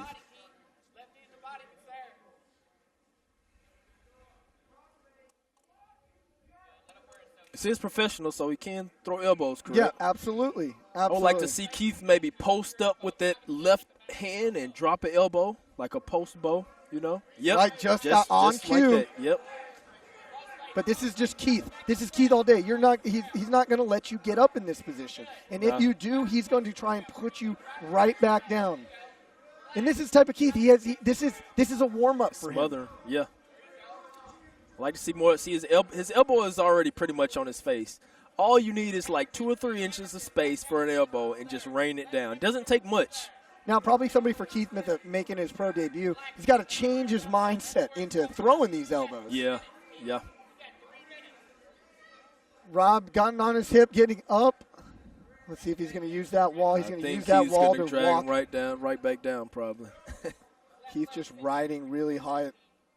That's a lot of energy for Rob to stand up. You know, there's a lot of weight on him. Keith just holding onto that body lock. He's going to look back for an inside trip right again, go back to his bread and butter. Hands are locked. He's going for a ride. Brings us right over to us. How thankful of Keith. To your point, I would like to see some elbows in that position right here. Yeah, right there. All you got to do is create small distance. Post, just like he's doing, and throw a bow. Thank you. There we go. 2, 3 elbows now. Rob is doing a good job getting on that hip, but his arm is trapped now, and Keith can just tee off from here. Look, watch how his arm is trapped, and Keith can just rain down punches with no danger in this position. To this point, he could throw some elbows and possibly end the fight right here. They may stop it. They may stop. A lot of these are not getting through, and Rob's doing a good job of covering up. Oh, those are some solid now. Right on the ear. He needs to change. And there we go. Rob wasn't getting out of that position. Having that arm trap like that. Look, Keith, this guy, do not judge a book by its cover. Keith Dowell making his long-anticipated pro debut, taking on a very game Rob Burgess. But literally, when it hit the ground, he had nothing for Keith.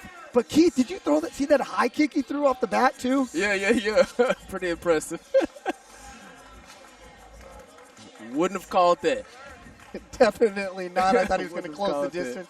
And as you can see, look how he's trapped his arm. He's holding his wrist so he cannot post up or frame or block in this position. And now he just starts hammering down. Those are hard shots to the ear. Those are going to feel tomorrow. And really, Rob might not have been too hard there, but you cannot let a fighter take so many punches. He was defenseless in that position. And as they say, defend yourself at all times. And if you're not intelligently defending yourself, the ref has to call a stop to the fight. He called a stop to the fight. Let's go up and make it official.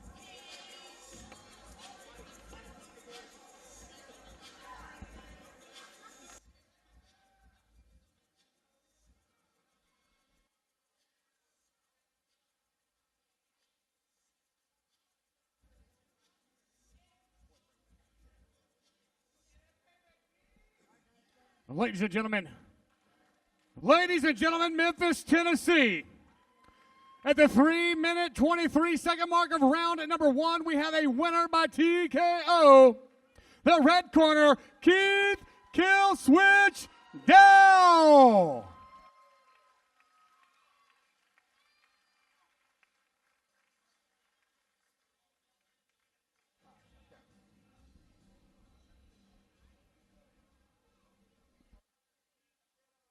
Get on over here. Kill Switch. It's been a long time in the making. Not a lot of people actually nobody has stepped up and said that they want to fight you. First off, give it up for Rob over here. Coming all the way from Cleveland. He's the only one who would step up and fight Keith Dowell. Now, with that being said, stellar amateur career, #1 ranked fighter in the Southeast for your division. Taking that big step up pro. Nobody would fight you. Now you are officially a pro fighter, 1-0. How does that feel? It feels like I'm exactly where I belong. From the beginning, even as my first fight, I've been taking this seriously like I was a pro. I've been training every day, watching what I'm eating, making all the sacrifice I need to. I'm right where I belong, right here, right now, making money, whooping ass. So this fight I love that, by the way. Your coaches are cracking up over here. So, your normal weight class is 185 pounds. You jumped up to 205 to take this fight. Where do you plan on fighting? 185, 205, back and forth? Where's your home? Like I said, I make money and whoop ass. Wherever somebody signs up, that's why I'll take them. Light heavyweight, welterweight, middleweight. Hey, sign the contract. Get your ass in there so I can knock you out. I got nothing left. 1-0. Kill switch. Keith Dowell. There we go. Kill switch. Fighting out of Memphis, judo and jiu-jitsu. He says 170, 185, 205. He will take them all. And we do have plenty of them in the area. So we will look forward to this main event coming up. Solo Hatley and Brandon Gaitor next. 145 title fight after these commercials. Looking for some action? Action247.com is your Tennessee sportsbook for same-day pay. Action247.com. Local, legal. Tennessee's home for same-day pay. Action247. You got action. Looking for some action? Online sports gambling is legal in Tennessee. Action247.com. Local, legal. A sportsbook by Tennesseans for Tennesseans. Action247. You got action. Here we are back on the Attitude MMA card. We have the main event of the night coming up. 145 title fight, Solo against Brandon Gaitor. Now, this is going to be two fireworks. Grizzled vets in the area. Let's have Jamie Grant introduce them to the cage.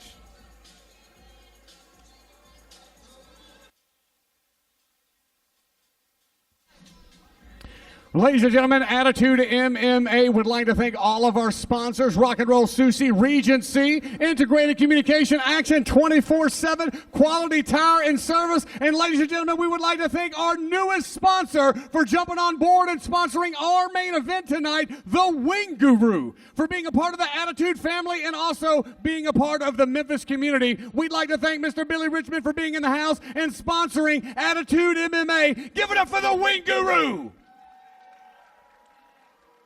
Ladies and gentlemen, if you've never had the Wing Guru, they've got multiple locations here in Memphis. If you catch them in Nashville, see them there. You can see them down in Texas as well. Houston, Dallas, the Wing Guru, anywhere and everywhere. The best wings in the South. I've tried them. They're good.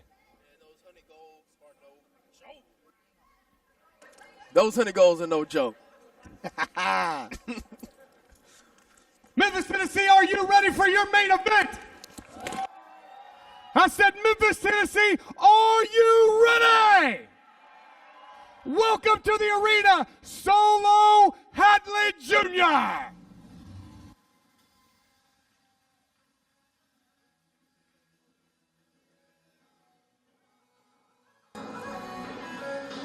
Solo coming off a knockout win, I believe, fighting that big, tall guy maybe on LFA, I believe.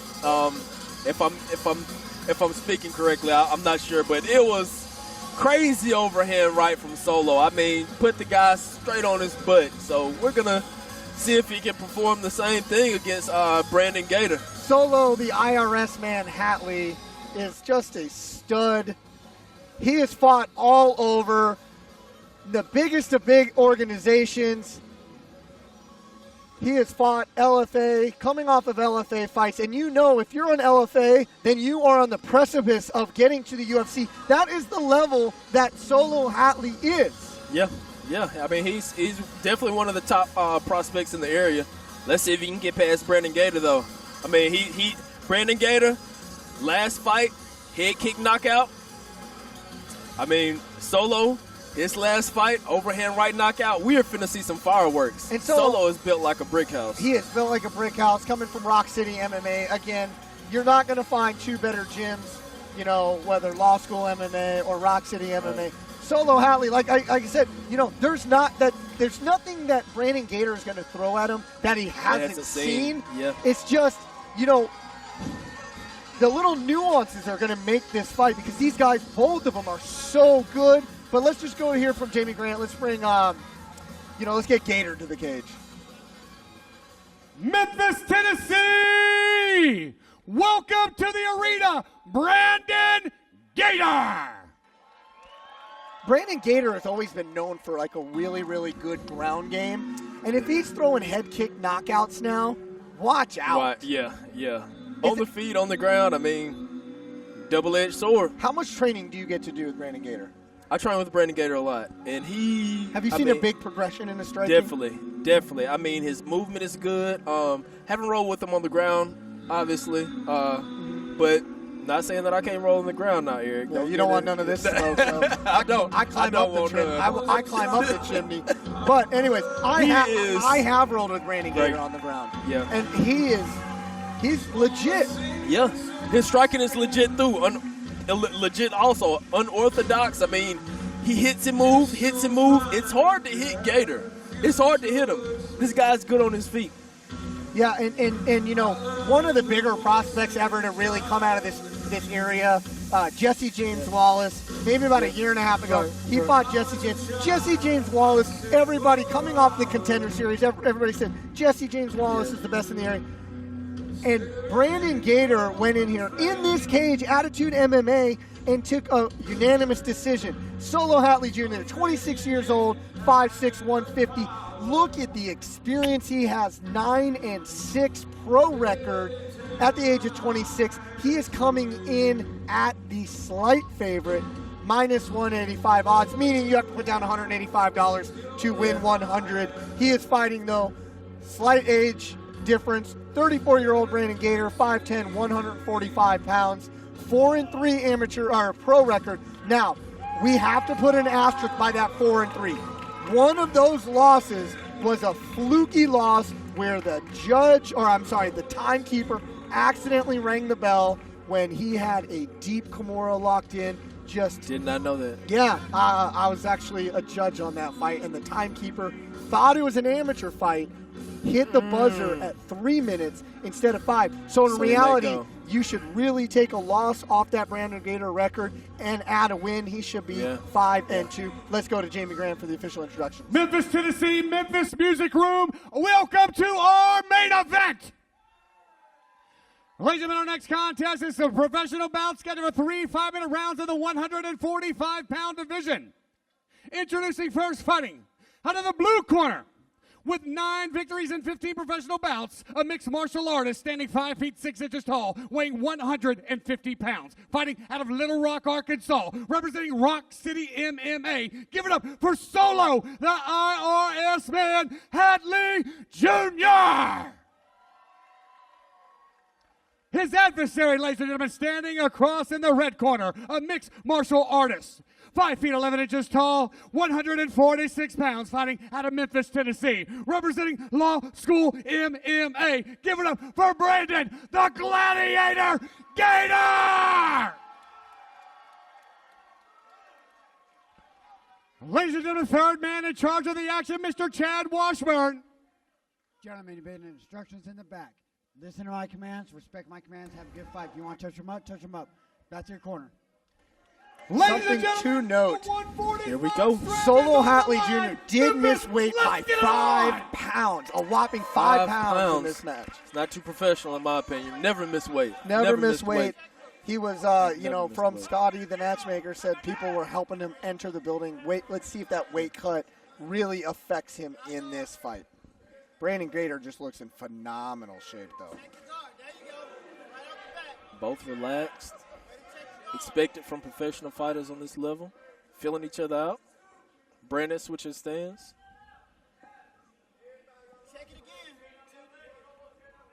Brandon's going to want to use his range. He's not going to want to let him run up on him. And if he does run up on him, expect him to grab him because Brandon is super comfortable on the ground. You know, this when you get to this high-level pro fights, you see a lot of this feeling out. It's not like an amateur fight where it's just cats. You know what I mean? Yep. So it looks like he's ready to just load up on something. He's flicking stuff out, but he's way out of range, so he's not really giving Gaitor stuff to think about.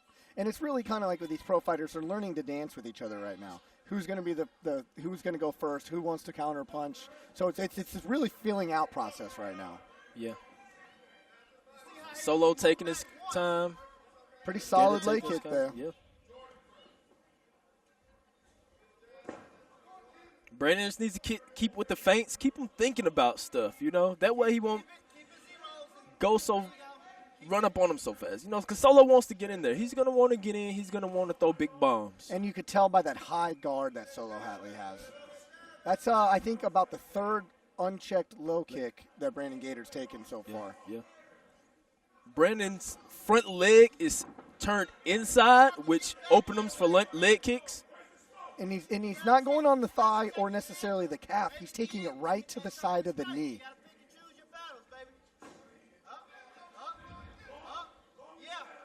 Put one of Solo moves there, huh? Hard overhand. Constant switching. Oh, low blow by yep. Solo Hatley. Clearly went low. What happens here is bring him to a neutral corner. A 5-minute clock will start.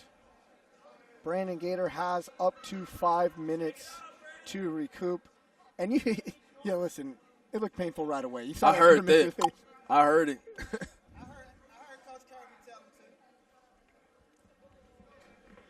And it looks like Brandon Gaitor's ready to rock and roll. Wanted no part of that 5 minutes. I mean, when someone's getting off on you, sometimes the best thing to do is to kick him in the nuts.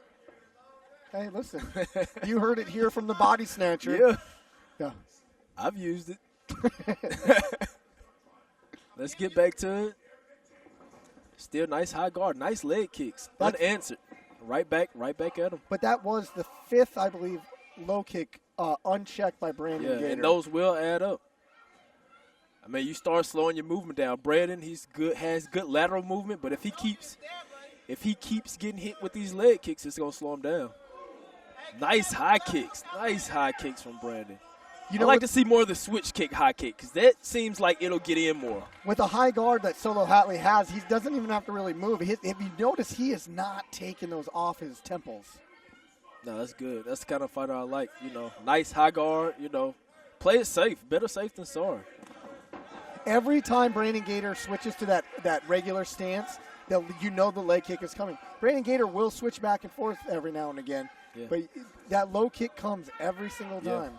And it's going to land because his front foot is not facing outward. If his knee is outward, most likely he's going to kick either the front of the thigh or the knee, which doesn't really hurt as bad as the side of the thigh.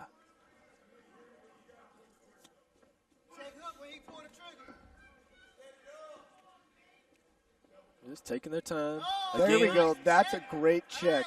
That inside low kick. Now, listen, those you will feel it. And once you eat a couple checks like that, you're not going to be as motivated to throw that next leg kick. So I was really thinking about these shots. Brandon Gaitor is out. This fight is over. Brandon Gaitor out cold. He just comes back asking what happened. Solo Hatley Jr. Huge overhand knockout. Goes down, didn't need the follow-up. Ref was a little late jumping in. Hey, not the ref's fault. It was that fast. Took 3 or 4 unanswered punches at the end. But, wow. That's why Solo Hatley has fought at that level. Just waiting for it. He was waiting to set it up. High guard, just got his timing down and swung for the fences. Man, as we can see here, watch Solo Hatley. High guard. And he is going to jump front right hand is in. Too low. He came in with a feint check left hook, and then uncorked with the right. That wasn't even like an overhand. Looks like it was kind of. But he opened him up with that feint left, which made Brandon bite on it, drop the guard, bam, came with the right hand. Right on the button. It was right on the button. And you know what? This game is so unforgiving. This game is so unforgiving that you have these two high-level guys right there, and. Man, it's just unfortunate that one of these guys has to lose because Brandon Gaitor, such a great guy. But let's take a look at it here. Walk us through this. He's feeding off of it. Brandon's front hand is already low. So his reaction, every reaction that Solo gave, his front hand dropped. His front hand dropped. He feigned the left and came with the right. He knew the hand was going to drop. Man, what a victory. Solo Hatley Jr. Let's go up to Jamie Grant. Solo the IR Missing Man Hatley Jr. There we go. Solo Hatley comes out victorious. improving to 10-6 as a professional.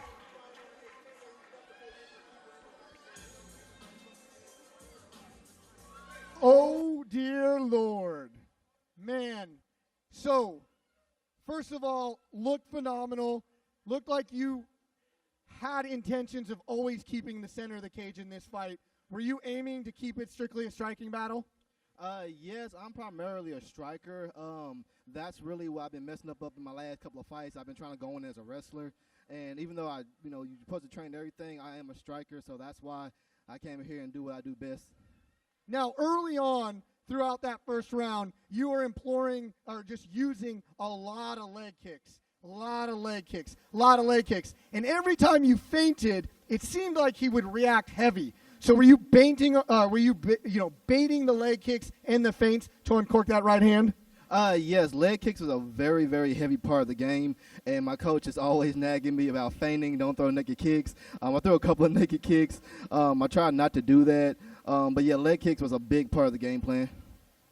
You looked absolutely phenomenal here. Now you move your record up to 10 wins. Coming off of a lot of fights in LFA, some other big promotions. What can we expect out of you next? Well, I'm hoping to get the big call again. Tonight was supposed to be a title fight, but I didn't make weight. I apologize to everybody and to his team. That was very unprofessional. Since I didn't make weight, I know I don't fight at 155, but your 155-pound champion, AJ Cunningham, I wouldn't mind going up and taking the belt from him if he's with it. All right, it looks like that's an easy fight to make, especially coming out of here, beating one of his training partners. Give it up. 10 victories, knockout of the night, Solo Hatley Jr. And there you go, Solo calls out AJ Cunningham, our 155 champion out of law school MMA. We have plenty of undefeated champions in law school. This has been an excellent show tonight. Attitude 25. A lot of knockouts on the card, a lot of debuts, a lot of vets.